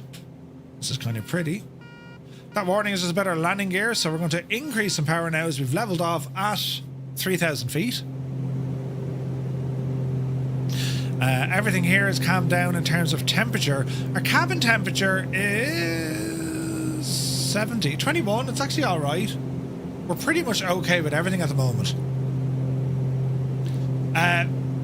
Would I jump out of a DC-3? Probably not. I've already done that.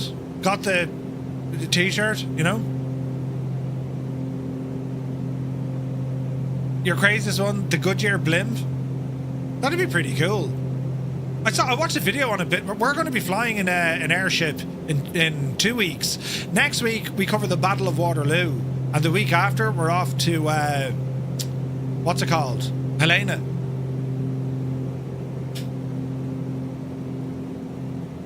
Right, what am I looking to do here now? Let me see. Kaluga is the name of this town. We're going to go over the Oka River, and there's going to be a left turn in. Alright. Looks nice. What's your speed, Murph? Oh, look at the views, man. Just big, massive. Did you ever play, like, what was that game? It was like a Sim City based in, like, Soviet Russia.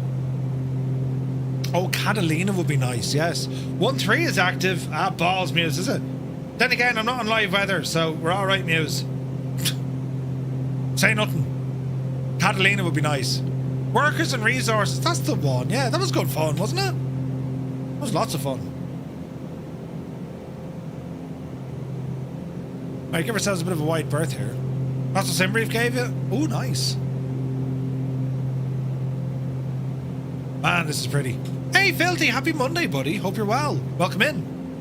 Right, our first landing tonight in the Beech Starship. This is going to be a barrel of laughs. Hang a left here, Merv. Let's call this one 030 degrees.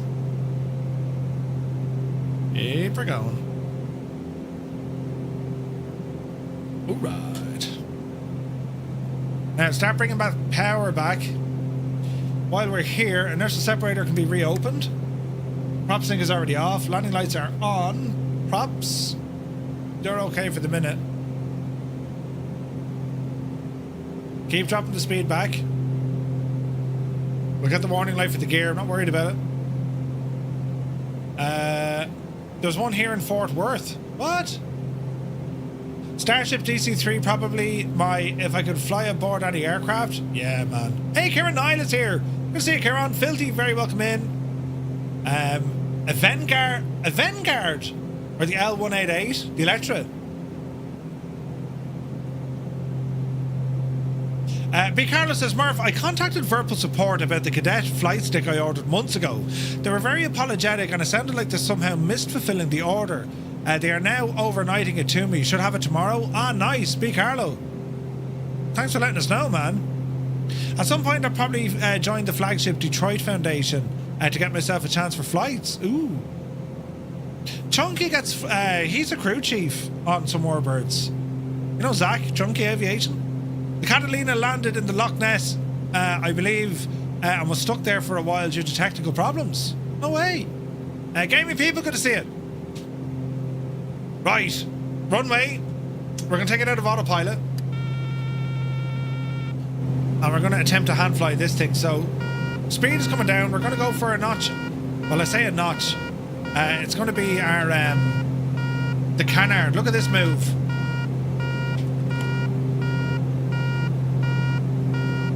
Isn't that mad looking? Gear. And a left turn.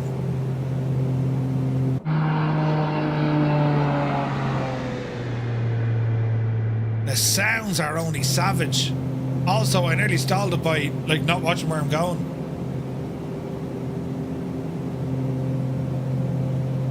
There's the runway. I watched the class Cathay 747 group flight. Ooh, nice. YS-11. Need to fly that again. That's such a good airplane. Alright, watch the speed. Increase the small bit of prop.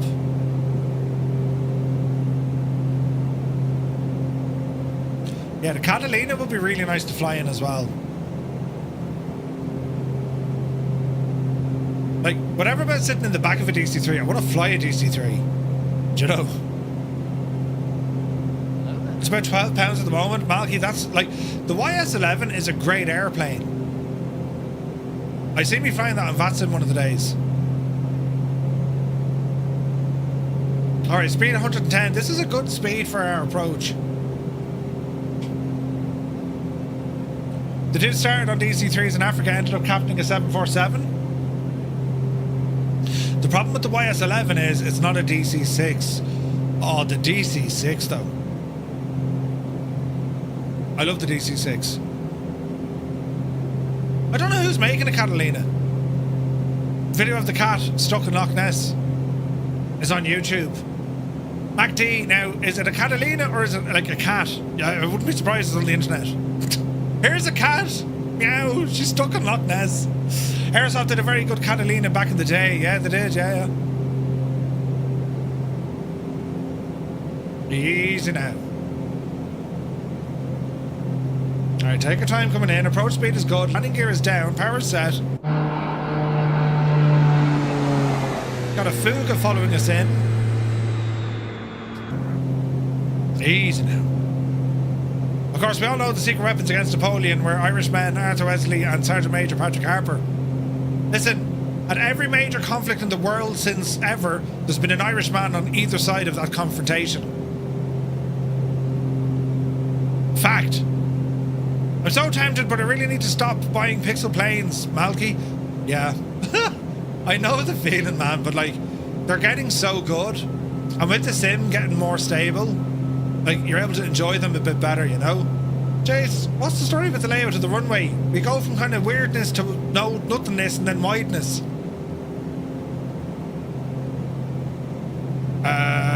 Let's just kind of wing it. I'm not quite sure what's going to happen here. Gaming people, it's your birthday today. Happy birthday, man. Hope you're having a great day. You got yourself a new yoke. Nice. Well, Jesus, go handy, Murph. Right, easy now. Concentration phase. Dreamy, sleepy, nighty, snoozy, snooze. Stew! Into beta. I think my concentration phase helped. Right. It's terrible autogen? Yeah. I mean, what do you expect, right? Jesus. Oh, Jesus. Well, there's a beta. There's our decel. And that's our first stop of the night. Nice. Second leg is going to take us right up to the south of Moscow. There's no taxiways that I can see here, so we're just going to have to hang a right.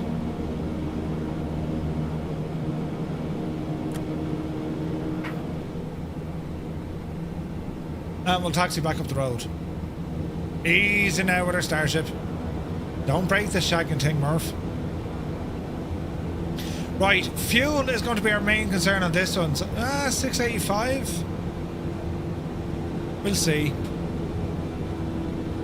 I bought the Starship, the Baron Bonanza, the TBM 850, the A340, the 73, the MH60 in the past few months.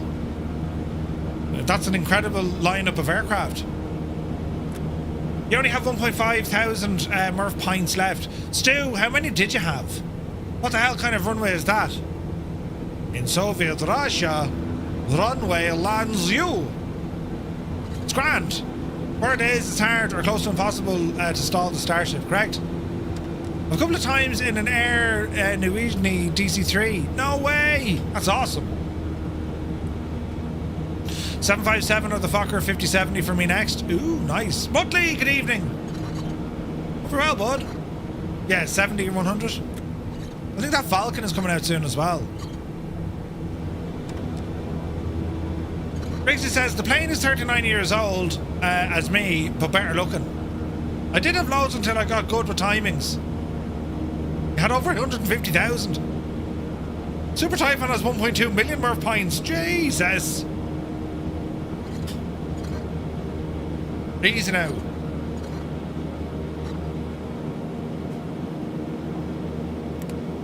Pitot overheat. Alright. Right, out of beta, sit tight. Do we need fuel? We're after drinking a fair lump of fuel there. Let's horse in some fuel. We'll go 60 gallons and then we'll go 120 or 130. Right, horse that in now. All is well in the realm. Engines 62 and 72. Let's see what happens. Okay. Are my specs up to date? Let's see. Yeah, they're up to date. How much RAM am I using? It should be using a lot of it. 43, it's using 40 gigs. It isn't much, to be fair. Right. Now, for our next trick. This is going to fly us into Moscow. Now, I don't know, does the sim actually give us landmarks? I had the Jerizveki scenery loaded, but I forgot to activate it. So this is going to be interesting. So our next stop, 86 nautical miles up the road. And then from there, we're going to do a bit of sightseeing around Moscow. We have a landing up at Sheremetyevo, and then it's down, final stop, then Vnukovo just outside again. So this should be interesting, right? Let's see what happens. So let me see, configure ourselves for take off. We're going to go heading. Altitude on this leg, we'll go 5,000. Even though it seems a little bit kind of odd. On autopilot heading, flight director, right, we're grand. Okay, are we ready? No, it's not utilising it all, no. 90 gigs of RAM is overkill? It depends, like I'm using, like there's multiple things at play. But then they, apart from your RAM, they start working on your CPU, you know what I mean? It gets a little bit kind of tricky. Right, to infinity and beside. Power coming in. Autofetter engaged. Hold. The power up. Don't over torque it. 97 will do her. Off the brakes. Let's go flying. Watch the torque. Airspeed live. This should be interesting. I haven't a clue what you're doing. Doing a great job with the Russian place names. Thanks, Keen. 80 knots. 90. 100. 105. Oopsie daisy. Positive rate of climb. Gear up. Tapping our toe brakes. 125, 130. Canard coming in. Easy now. Autopilot. Let's go heading. Let's go vertical speed. And we're going to climb at 1500. Watch the torque.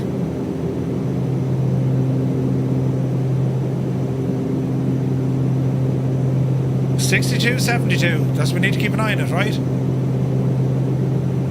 Performance is back on being excellent tonight. Friday night was terrible. Ooh, that guy's Gabe is here. Good to see you, Gabe. You're going to upgrade from a Ryzen 7 7800 to a Ryzen 9 7950.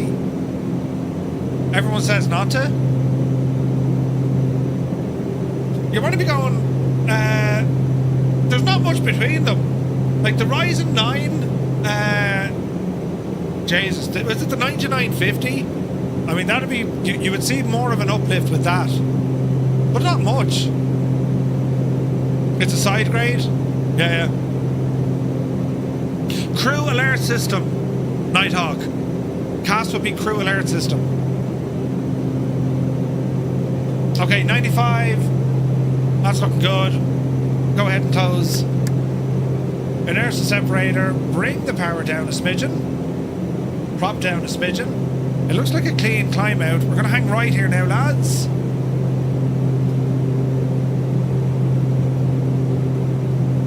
.060 degrees. And we're going to pick up our nav once again.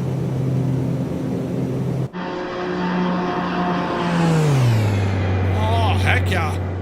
There's Mr. GBHI. Ups and down as usual. QC Frank. This is a savage freaking plane, man. It's savage.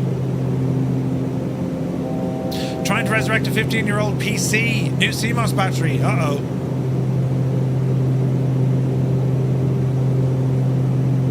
Keep her turning. 1,000 feet to go on her climb. 87. Drop the torque. Easy now. Fuel is good. Temperature's good. Okay, leveling off here at 5. Keep an eye on our speed. Lure.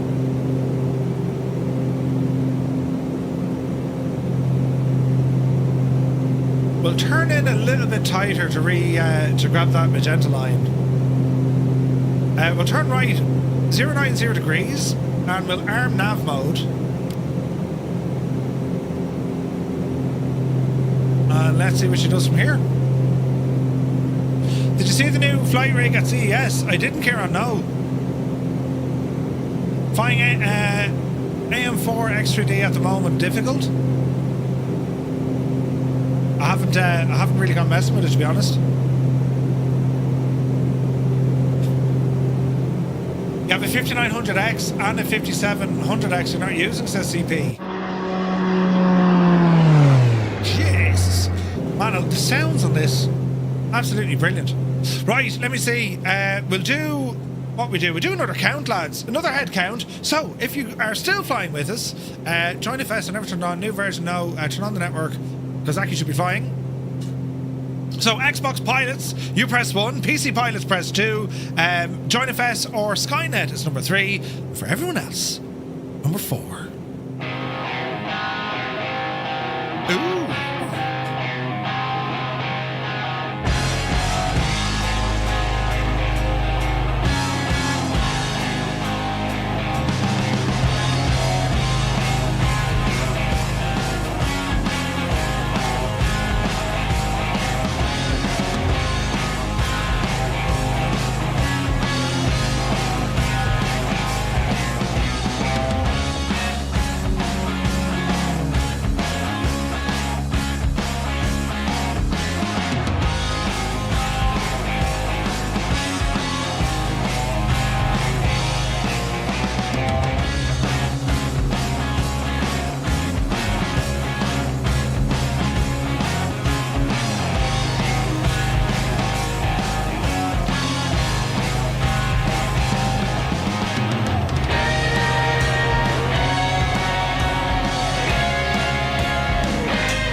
True Demon, yes, it is a canard design with a pusher configuration for the engine, and it's savage looking, isn't it? Can't get used to the tailplane, right? 26 on PC, 1 on console, 1 on Skynet John FS, and 177 passengers plus. Murph, thank you, Keen. Right, we covered the last bit of our story for tonight. So into Moscow. On the 14th of September, Napoleon entered Moscow expecting the political collapse that had followed Vienna, Berlin, and indeed Madrid. Instead, he found a silence that felt unnatural. The population already gone. The city was stripped. No delegations, no cheers, no keys handed over. Moscow, holy and symbolic, was not offering itself as a hostage for peace. So, Napoleon established himself in the Kremlin. He ordered mortar to prevent plunder, but the army was already fraying, discipline already wearing thin, and the city itself was about to become a weapon. Fires broke out and then spread. Soon, whole districts were burning, the Kremlin itself became unsafe, and the emperor was forced to leave temporarily while the flames consumed the city. Now, whether the burning was fully organised or partially chaotic remains debated. Some blamed, Rostopchin, and deliberate incendiaries. Others argued that the fire was partially accidental, partially caused by plunderers, partially by patriotic inhabitants. The truth may be mixed, but what matters is very much the outcome. Moscow wasn't the prize. It turned into a terrible trap. Napoleon waited there for weeks, expecting Alexander to come forth and negotiate some sort of peace between France and Russia. It never happened. The Tsar, funny, that name Tsar, T-S-A-R, well, that's the Russian word for Caesar. The Tsar understood the brutal arithmetic. Moscow wasn't the war. Winter was the war. Distance was the war. And that all turned into being hunger became the war. If Napoleon stayed, his army would rot. They would starve. If they retreated, his army would be hunted. Either way, the campaign now took a very decisive turn where it was all about survival. In politics, you must never retrace your steps. Napoleon delayed because retreat looked like defeat, and in his empire, perception was a weapon. He reportedly said he was blamed for not retreating, but retreat required time to evacuate hospitals, reorganise, and avoid abandoning wounded men to Cossacks. More revealingly, he argued that the world saw him only as a general, forgetting he was an emperor, and that in politics, one must not retrace one's steps. It's a chilling admission. He understood the danger, and yet he stayed anyway, because pride and legitimacy mattered to Napoleon far more than any sort of strategy. Eventually, he had no choice. On the 19th of October, the retreat began. Now, imagine trying to retreat all of this ground, hundreds of miles, in the winter. Morale is absolutely broken, supplies wearing thin, and the winter is at you. And I mean it's at you. Napoleon attempted to retreat south to find less devastated ground. That's where we're headed now. But he was blocked. Kutuzov blocked him, and the fight was costly and the position unfavourable. So, Napoleon chose the road they had come in by, the road that was already stripped bare. Le Bois called it the desert which we ourselves had made. Then the weather turned. The first snow fell in early November. Temperatures crashed. Winds howled through the forests. Men could no longer see the road. They fell into ditches and froze. Many just froze alive. They were badly clothed. They were starving. They were drinking what they could. It was said that any horse or dog was used for meat. Discipline completely collapsed. The army ceased to behave like an army. Regiments broke apart, soldiers wandered for food, stragglers were attacked by peasants, then finished off by the Cossacks. The horses, as I said, became food, and fires could not keep them alive in the wind. The biggest problem for these soldiers trying to retreat were the ravens. Smolensk was reached again in early November. Stores existed, but order did not. Men pillaged rations, some gorged, others starved. The retreat continued through Krasnoy. Ney's rear guard was mauled so badly that when it finally rejoined, it numbered around 900 men. This is down from thousands, right? Then came the Berezina. The moment the retreat almost became annihilation. Bridges were thrown across under pressure. Fighting raged on both banks. Units held the Russians back long enough for thousands to cross, but the loss of life here was catastrophic. Tens of thousands were dead or captured, and many of the camp followers and wounded were unable to move fast enough. At Smorgoni, Napoleon did something no one expected from the man who had built his legend on presence. He left. Napoleon headed back to Paris at speed, driven by fear for the stability of his throne. Rumours of conspiracy, political tremors, and the knowledge that Europe now smelled blood. It was one of the most humane moments in the story. It wasn't bravery, not genius. Panic and calculation. By the time the remnants dragged themselves back towards Vilna, the Grand Army was no longer an instrument of conquest. It was just a crowd of survivors. Of the vast host that crossed the Niemen, only a fraction returned. Hundreds of thousands were dead from battle, hunger, disease, exposure, and collapse. Russia had paid terribly too, but strategically, the result was decisive.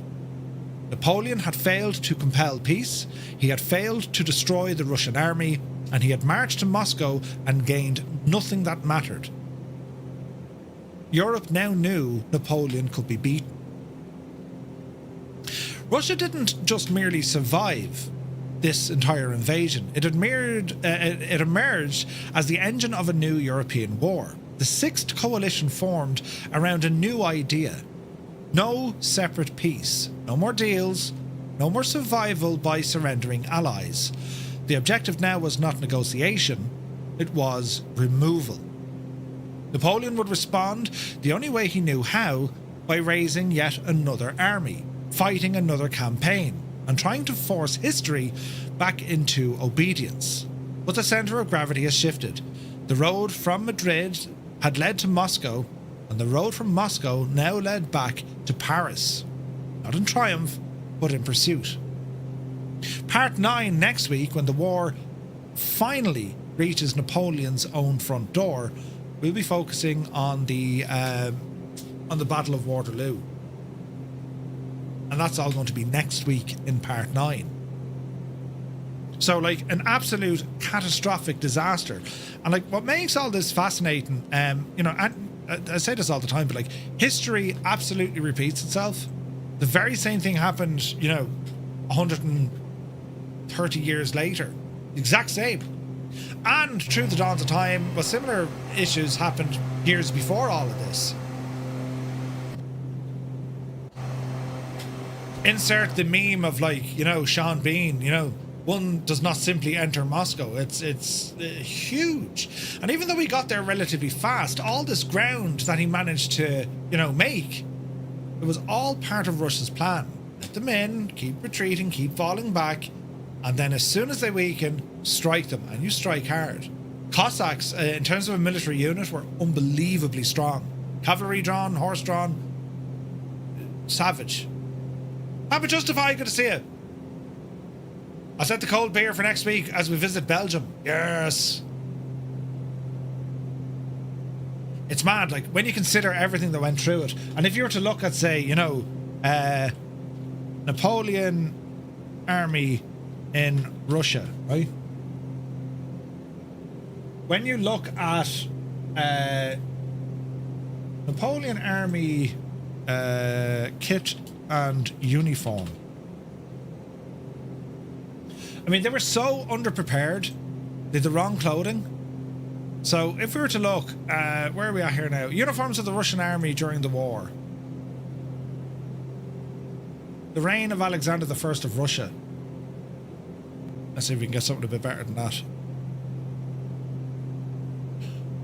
Like, even in one little picture, right? You guys can see that. Russians, heavy overcoats versus the French. Like, so very, very different, isn't it?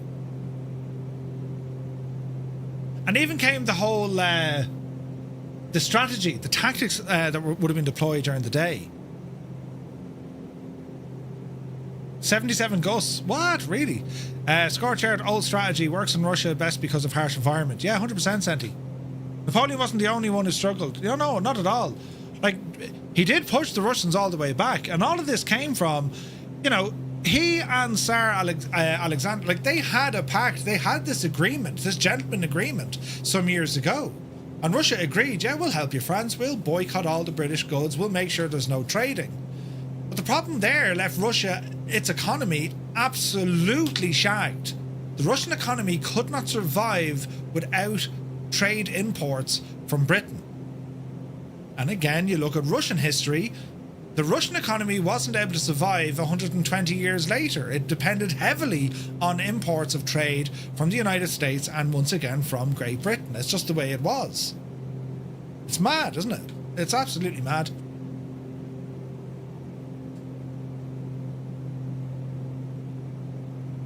So the Grand Army, they wore standard French uniforms, typically dark blue coats, coloured facings, and all the usual collars, cuffs and lapels, identifying the regiment with white breeches and black shakos, they were called.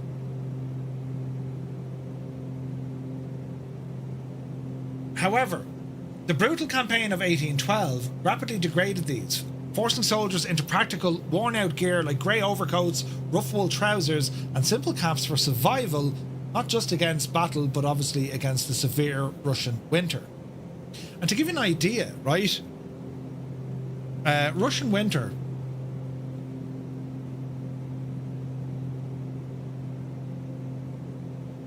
The Russian winter of 1812 was a devastating factor in Napoleon's failed invasion. But just to give you an idea, right? I mean, frostbite, all that stuff was there, right? But when we talk about, you know, what sort of temperature would it have been? what sort of weather were they actually getting, right?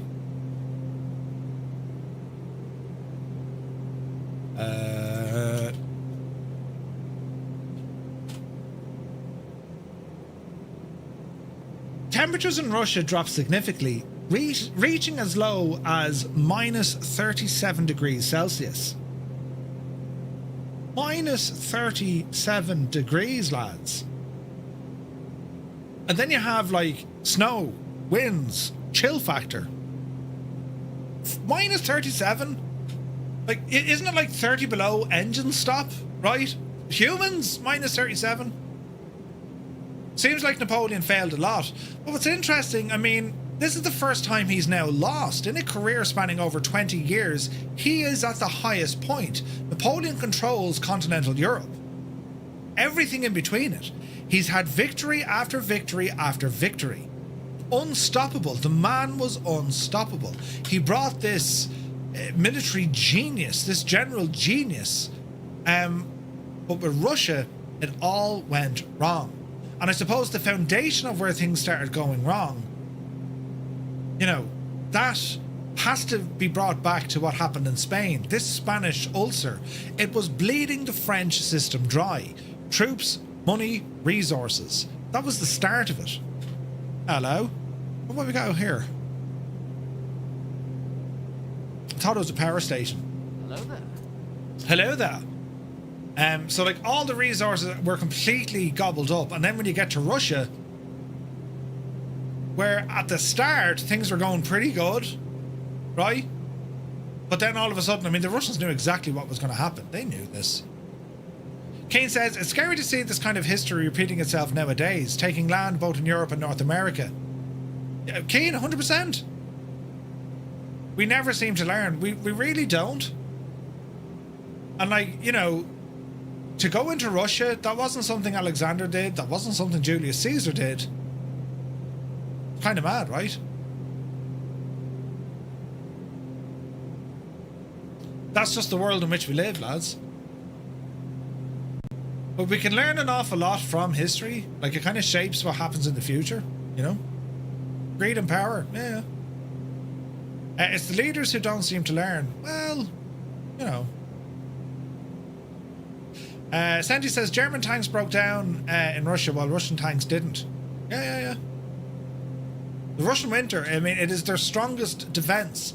Outside of the massive landmass and population, it's the landmass, which is absolutely friggin' huge, lads.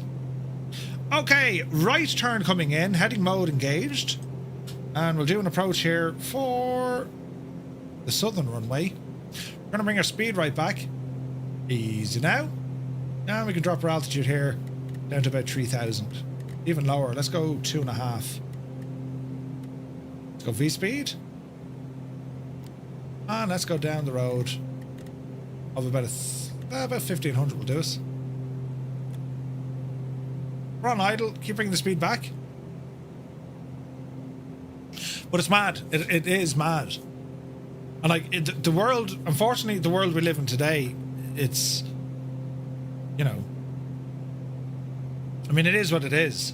I mean, the whole point of doing these historic things, and particularly Napoleon, I was just fascinated by him. I knew certain things, but nowhere near like the level of stuff that went on, you know. And like when you look at France, the grandeur of empire that was all kicking off, and meanwhile Napoleon was off, you know, trying to tame the world to his system, and then failed miserably in Russia. Miserably. Just imagine what it would have been like for like your average soldier on either side, Russian or French. Like, Jesus. Minus 37 though, lads. It was minus 50 degrees in Alberta not too long ago. What? Minus 55 in Yukon. That's crazy. Crazy. Right, our speed is coming down nicely. Interesting buildings. Yes, comrade. In Russia, buildings look red. Right, let's see what we can do here now. Down to 2,000, 1,000 to go. Speed is still dropping. And we'll do a little bit of a right turn in order to make a nice bit of a teardrop back around to the left. Should be grand. Easing out. There's Flyer 10.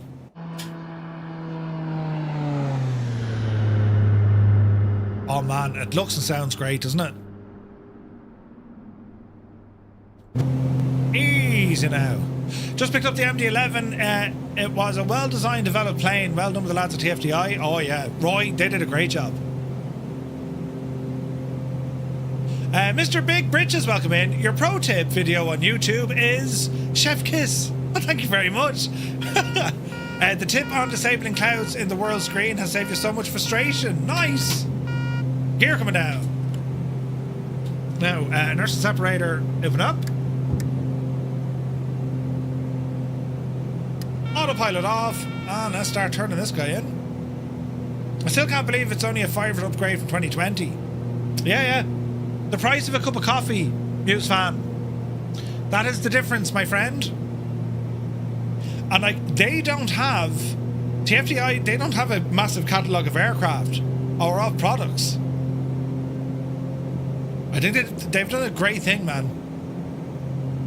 And like, when they say the price of a cup of coffee, that's, you know.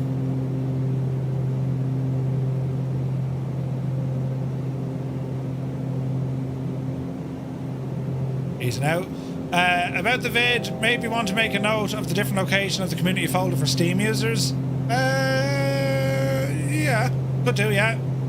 Good call, Malky. Easy now.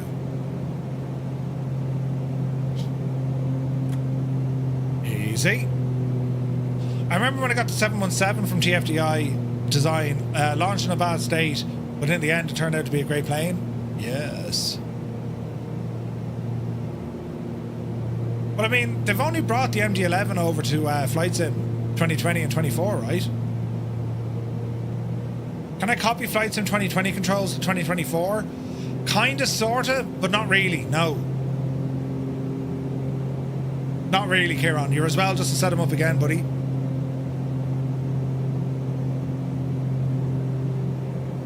Like, some of the default stuff is there. Like, they already have default mappings. If you have default mappings, it'll be grand. It's a big upgrade, way better model, better texturing, and indeed for a cup of coffee. Yeah, sounds as well, systems. It's very, very good. Like, I last flew it. When did I even fly it yet? We showed it on the news there a week or two ago. But I'll be flying it again. Definitely.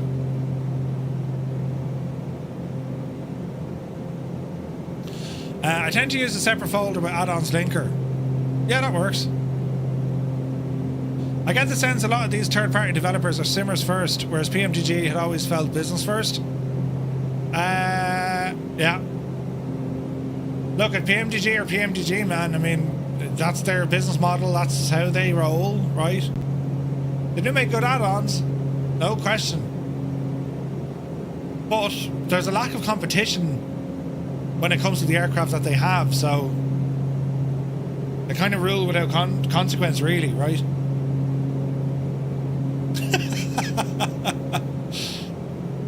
I will, the impossible face.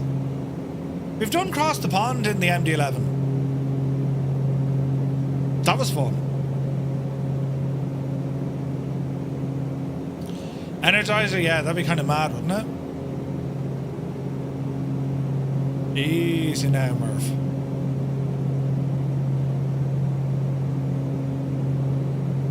We're getting into some very busy neck of the woods here now.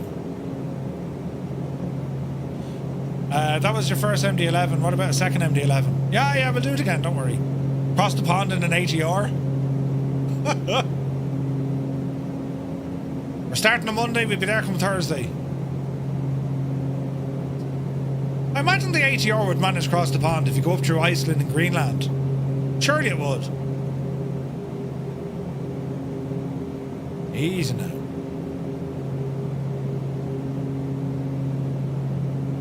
What about second MD-11? That was first MD-11. What about second MD-11? Lord of the Rings reference? What? I didn't know about that.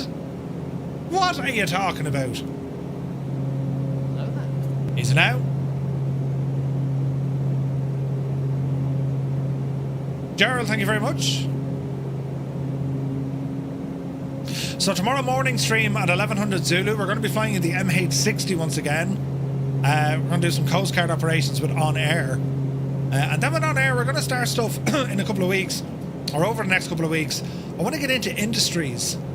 Because at the moment we're building up our pilot and a bit of our virtual airline, but I want to get into the industry side to see what it's all about.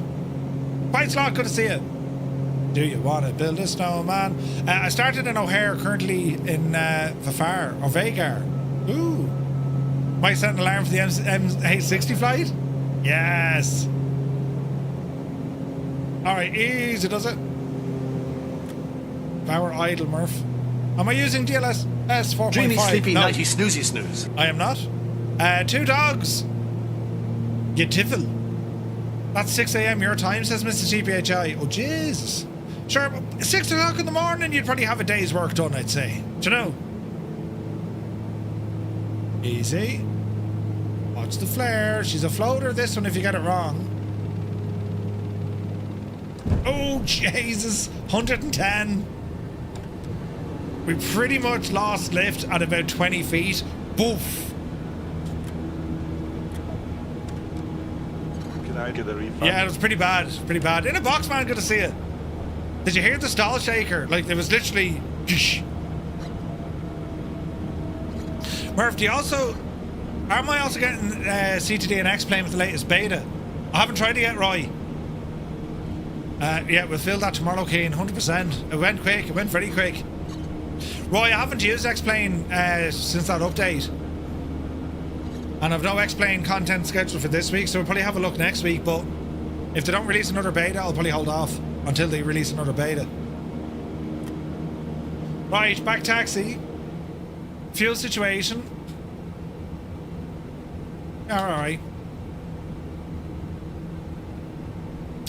Okay, comrades. Next we fly over Moscow.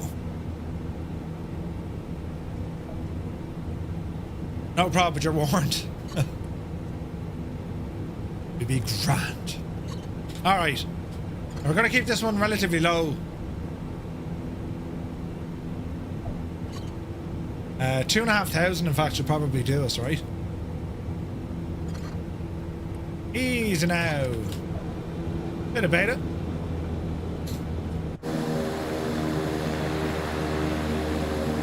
There's Ryan aiming. Bit of break. Alright. There's grey skies coming in. Alright, we're doing Yui here.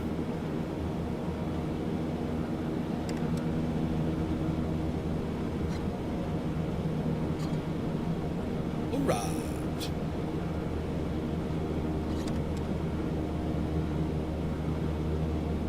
Okay, runway heading. Heading's armed. Vertical speed will jump to down in a moment. Right, lads, are we ready? Just found the A350, first time since last update. Oh, what an aircraft. Yeah, the A350 is so good. A340, oh, that flight we did yesterday, that's so nice. So nice. Right, lads, are we ready? Second last landing. It's going to be a quick dash across Moscow. Then we have a stop in uniform, echo, echo. And then we're down the hill. So, power coming in, nice and easy. Autofighter doing his thing. Watch the torque. Take off power set. Hey, Newfoundland, good to see you. Where do we see 2024 in a year's time? The Sim? Or the same? Certainly see more features, more stability. I think the way the global tech is working now, there seems to be a lot more kind of push on making older computers run smoother. Yep, see Daisy. Positive rate, gear up. Rocket ship. Ease off the power. Autopilot. Vertical speed.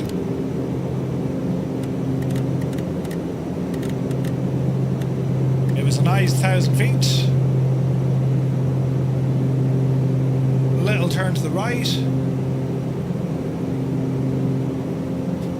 Dan 1878, good to see you. Sim Update 5 maybe in a year. No, I'd say a lot sooner. Like, they're gonna start opening up the beta, I think, in the next couple of weeks. I could be wrong. I would be guessing Sim Update 5. If it doesn't be, if they don't release it in kind of April, May, it could be something for Expo, you know? I don't know. I thought I saw something about March, but I can't be sure, Mr. Big Bridges. Cannot be sure.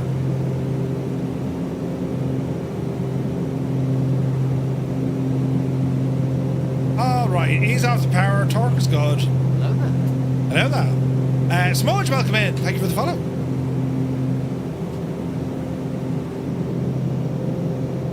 Alright. Nice time of day. Bit of weather over Moscow, but we'll keep her lit. Down on the left hand a little bit. No, second last one, Muse. One more after this, but it's short. It's very short. As long as Sim Update 4 beta to come out, I don't see 5 coming out soon. I think the Sim Update 4 beta, though, there was just so much going on. You know what I mean?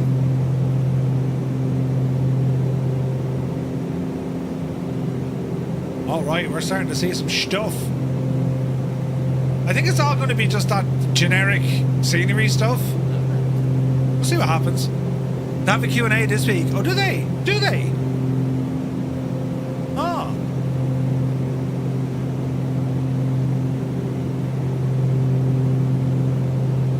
They have a lot to do with 5.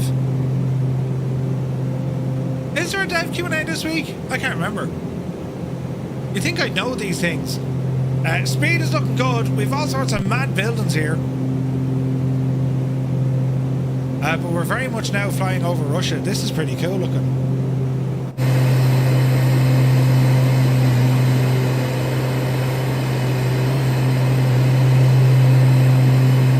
Not that I've heard, yeah. Yeah, Rex is showing up as a 7-4. He's some man, Rex, isn't he? Some man. Right. Some flyage over Moscow, lads. This is cool.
Very interesting.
Hello there.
Isn't that scenery fantastic, man? Jesus.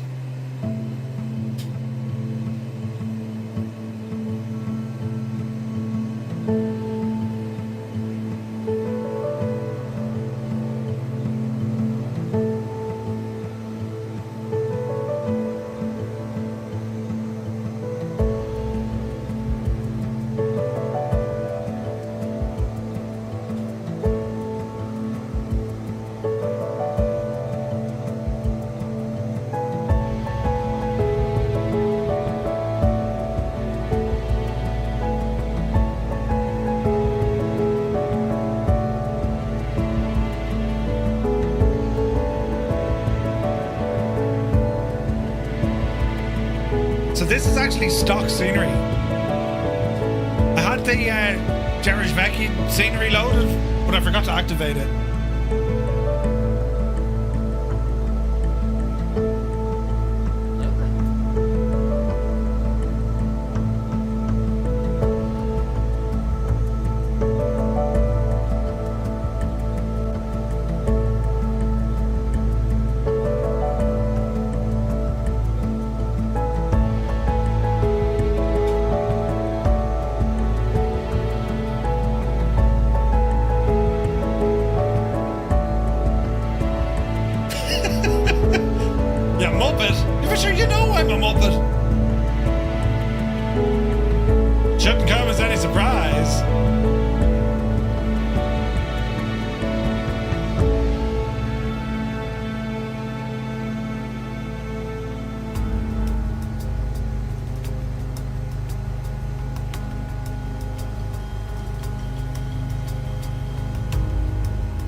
Isn't that savage? Absolutely gorgeous. Right. So we continue on. And our next landing is up here. Uniform, echo. And it certainly looks cold down there. We passed the Kremlin, we had the cathedral, we had the university.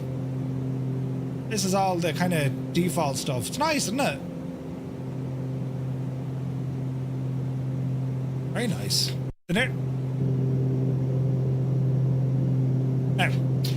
The nerdy scientist Dr. Bunsen Honeydrew and his hapless assistant Beaker frequently gets harmed in chaotic experiments. Ooh. B. Carlos says, just picked up Microsoft Flight Sim 2024 for my youngest son. Now have 2 sims to maintain and troubleshoot. Brilliant. Energizer just flew the 109 for the first time in a long time. Warbirds and Chase Plane is a match made in heaven. Oh, really?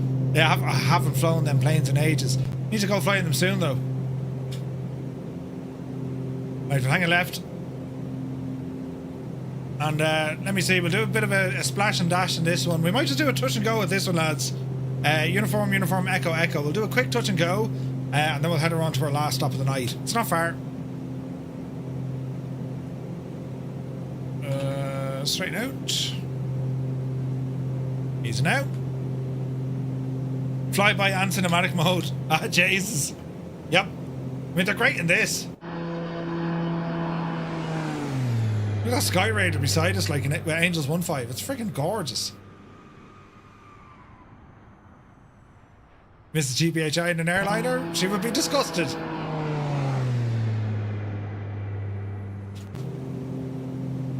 Not that we're going to get it anytime soon, but I imagine Moscow is like one of the most photographed places in the world from space.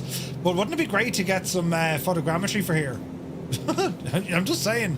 Engines are still okay. This is a great achievement. We haven't actually damaged or further damaged our engines, considering how long it's been since I've flown this. This is great.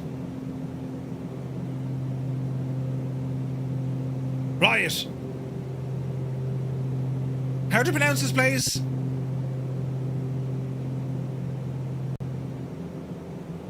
Sheremetyevo. No, Sheremetyevo. Sheremetyevo. Comrade. Sheremetyevo. Photograph from space to stalk the one man. Think outside a red square is all fairly much the same. Sheremetyevo. Thank you. I flew the Lear 145. Whoa, Robert Hall. No way, man. Jesus. Let's go over 2-4 left for the crack. 2-4 left. Make a turn. Patrick will get a girlfriend before Moscow gets photogrammetry. Sheremetyevo. Wait. Sheremetyevo. Sheremetyevo. Right. Do you remember the scene out of The Great Escape? The lads are trying to escape at the start, you know, with the gardening equipment. They were trying to speak Russian. It's a mad language, isn't it? It's a freaking mad language. It's great.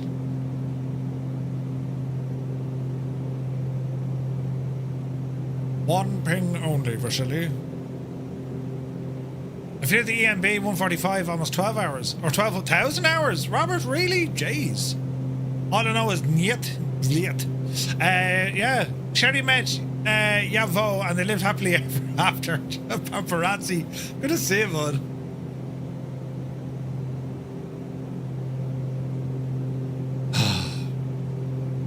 Yeah, good luck saying that. And hello from Fort Worth, Texas. Welcome in, buddy. Temperature's starting to get cool. Interesting. Right. This is all gone terribly wrong. Power to idle. Easy now, you big idiot. You're going to make a mess here. It's alright. Watch that speed drop like an absolute mad thing. Gear. Canard. Let's get in. Power idle.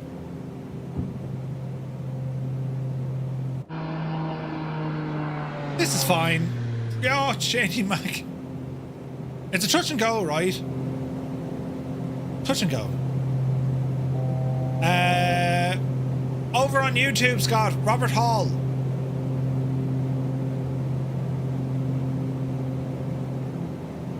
You learn so many new words from different languages playing games online. You really do. And of course, I'm watching TV, you know. I started watching Chernobyl again last night. I watched one episode last night before I went to bed, and Jesus, it's frightening.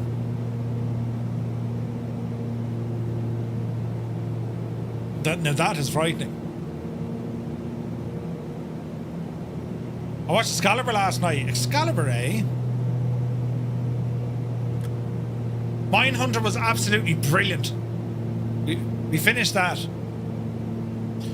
It was so well done, Rick. It really was. It was excellent. I watched it ages ago when it first came out. I've gone back to watch it now, and yeah, man, it's like that's powerful stuff, man. Watch your speed. Look at this drop. It's mad. 100 knots. It's like, no, you're not flying. The Expanse. Timothy, thank you very much. Cheers, buddy. Dreamy, sleepy, nighty, snoozy, snooze. Viper strike, you absolute devil, turning off me lights. The man can see. Alright, 2-4, we're calling this one a splash and dash. Easy. Easy.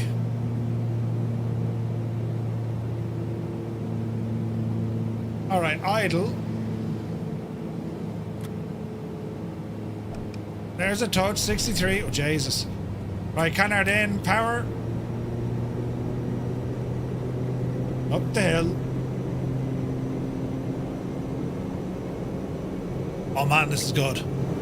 Can we do a takeoff whilst in flyby mode? No, try it again. Yes! Beautiful. Actually met some kids who were evacuated because of Chernobyl. A bunch of them came to Scotland. Ooh.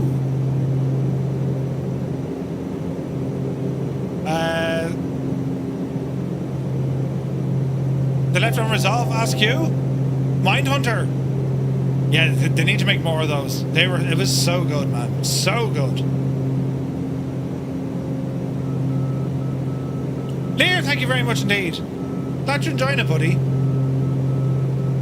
Jesus, look at this.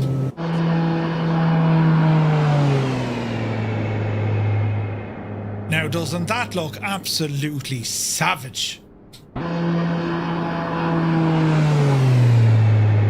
Amazing. They did that a lot here too. Yeah, they used to bring the kids over every year. They still do, I think. Wait, where am I going? Left a bit, Murphy. Left a bit.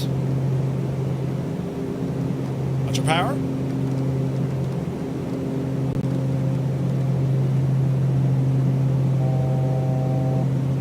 Alright, easy now.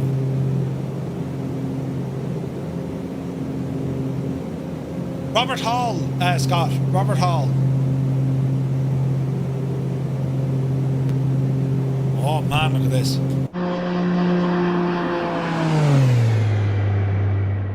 That's that. Wouldn't you just do this all day?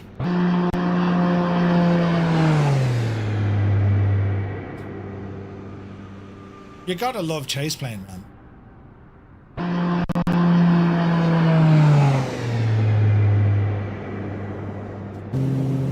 Alright, continue on in.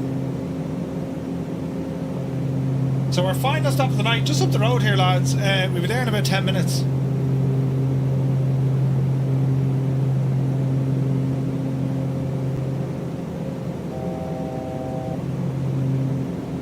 I'm trying to remember what else to watch now. We've watched it. We were thinking about rewatching Narcos. That was brilliant. Narcos was friggin' awesome. The Expanse, yeah, I'm starting into that. I need to watch more of The Expanse. I'm like 2 seasons in.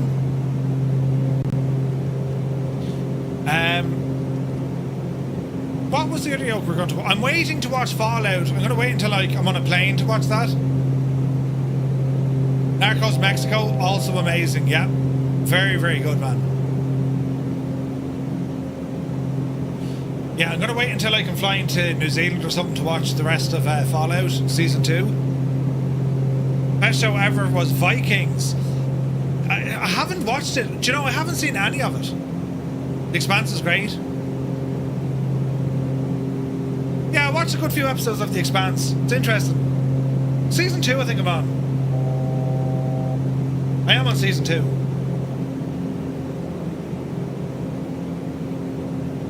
When you were dying with that dose, you binged on Battlestar Galactica. No, I haven't watched that in years.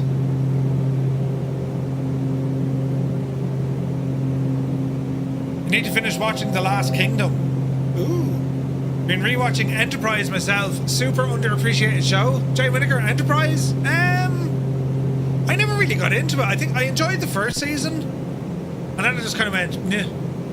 Last Kingdom, what's that about? I haven't seen that.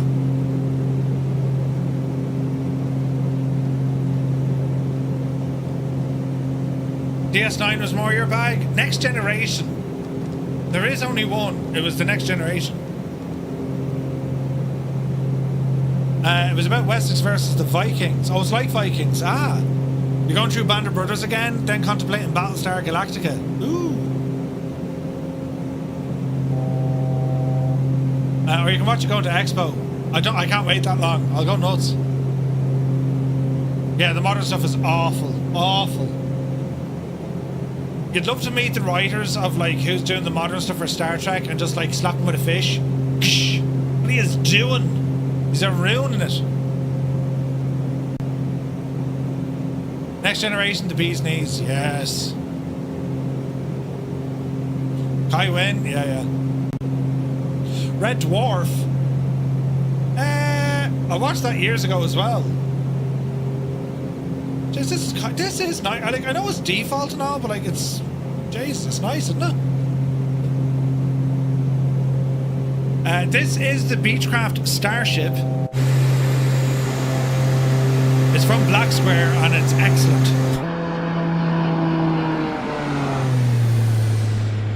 It's a beautiful airplane. Mad looking, but beautiful. Star Trek Academy starts on the 15th. Yeah. I can't say I'm excited about that. I saw the trailers and I'm like, what are you doing? Like, even Picard, that started great, then it kind of got crap. Well, to me, it went downhill, something terrible. And then, like, they saved it in the last season. Only just saved it. You know? No, Locust, this isn't is it native? Yeah, it's a native aircraft. Yeah, sorry, it is. Flew out of Corfu yesterday. Ooh. Hello there. Bounty Live, welcome in. Thanks for the follow. Stephen enjoyed Picard. Well, I liked the first season, then I kind of drifted away from it, but then the last season was very good. Where are we flying? We're overhead Moscow at the moment. We're heading out to Vnukovo for a full stop landing.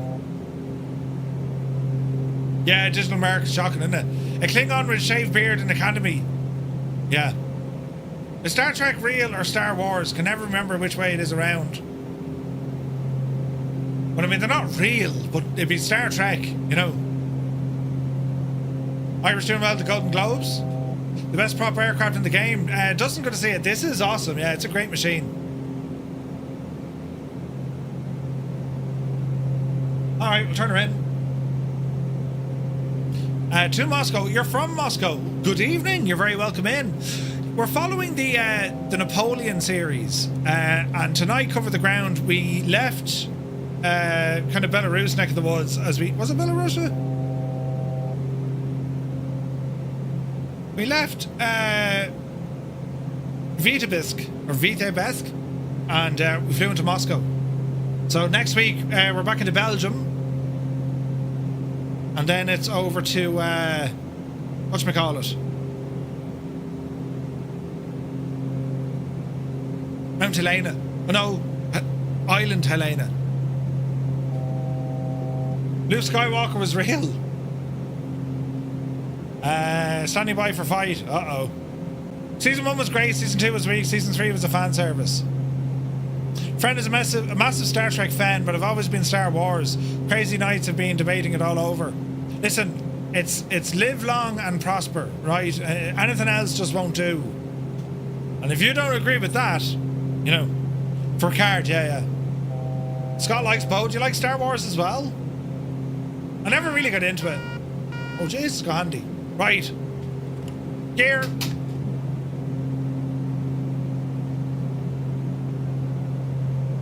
Was supposed to be, a good Wait, what? Was supposed to have said a good pee. Oh, with the lads, yeah, a good pee up. Got you now.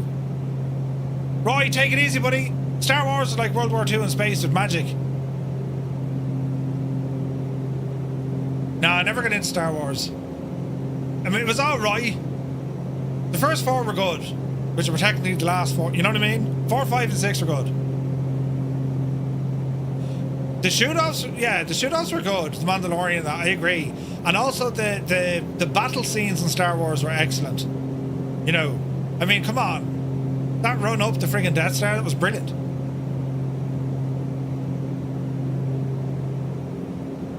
But Star Trek, excellent. The Next Generation, specifically kind of season 3 onwards. Season 5, 6, 7, they were excellent. Right, easy now. We approach our final stop of the night. This has been a beautiful flight, gotta say. Did we have Sky growing up? We did. Easy now. Andor is great. People forget the Star Wars looked like nothing anyone saw. Oh, 100%.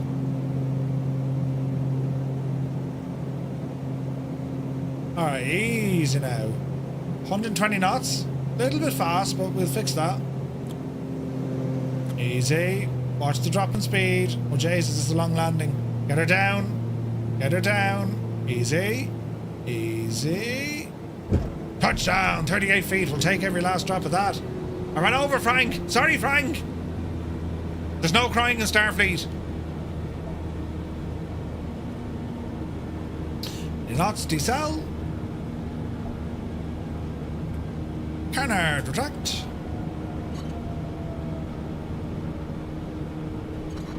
Alright. You're in New York City when your grandma took me and your brother to the premiere of Star Wars. Oh wow, Boston Elf, really? Nice.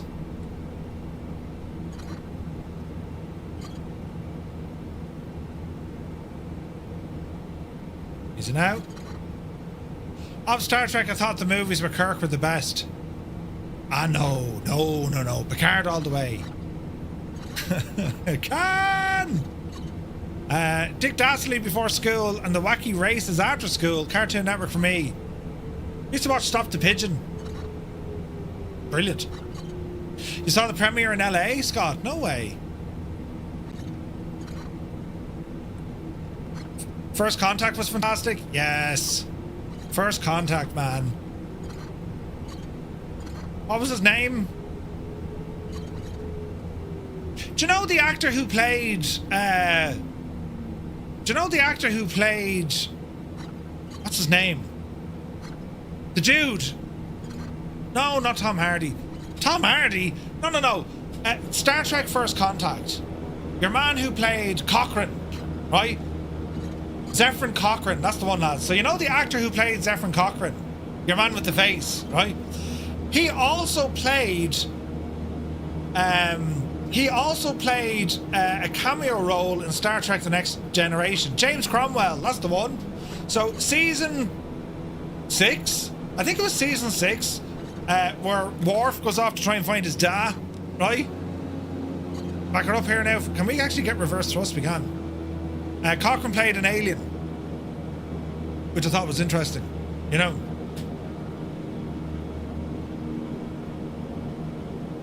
Easy now. He also played the president. Was that him?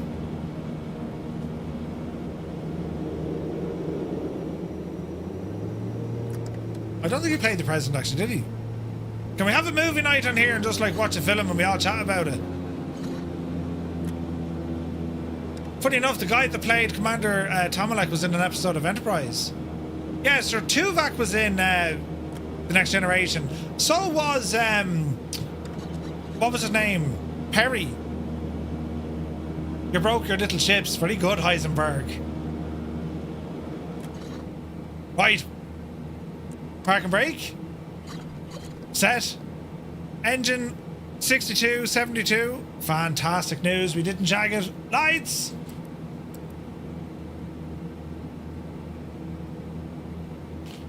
All right. Low idle. Fans off. Temperature mode off. And stall warning. Pitot. Off. Oh, leave that open. What else do we want to do here now? Oxygen closed. Engine ignition off. Starters off. Auto feather off. Right side coming down. Left side coming down. Props feather.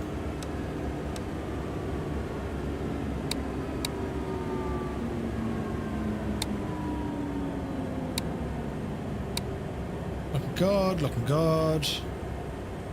Looking good. Okay.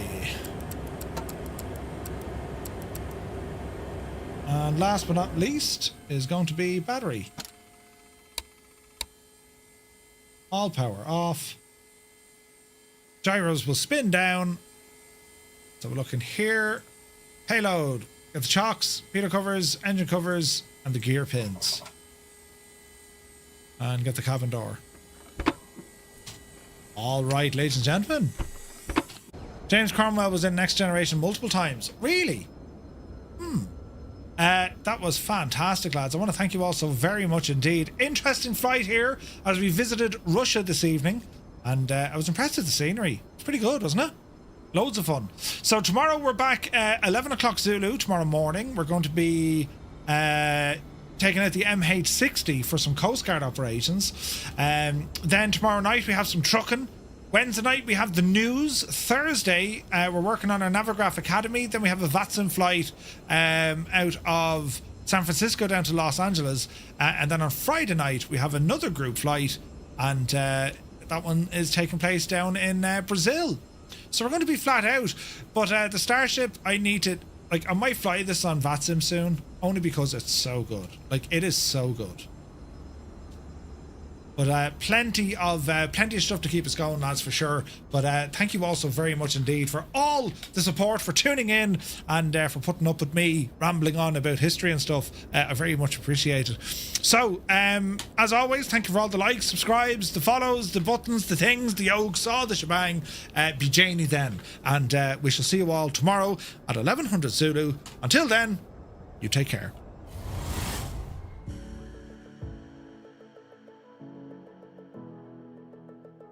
Where you can enjoy complimentary deluxe continental breakfasts daily with afternoon hors d'oeuvres and a fully stocked honour bar. Good up there. Complimentary hot and cold beverages throughout the day. Fairmount Gold combines personalised... I'm sorry, did you just say hors d'oeuvres? Hors d'oeuvres. Hors d'oeuvres. Oh no, I made a terrible mistake. Microsoft, it's Murph. Someone clip this if you can. Do you hear the sounds? I've been blaming aircraft developers. Asobo or Microsoft need to fix this. Do you hear the noise? Outside the plane?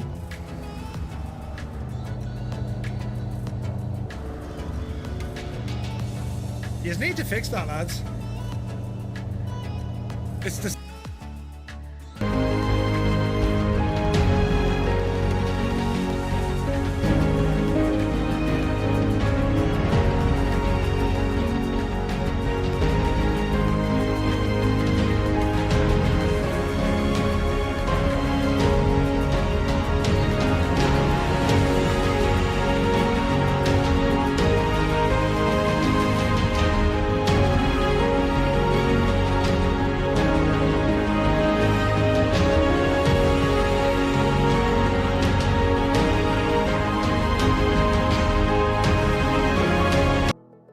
where you can enjoy complimentary deluxe continental breakfasts daily with afternoon hors d'oeuvres and a fully stocked honour bar. Good up there. Complimentary hot and cold beverages throughout the day.